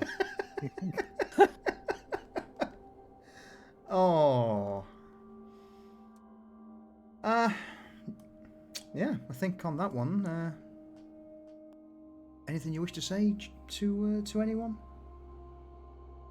Bye, chat. Goodbye, chat. Have a good night, Chad. Kill me, burn.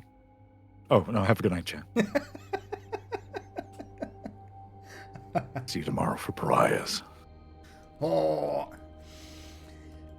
Everyone, thank you very much for joining us.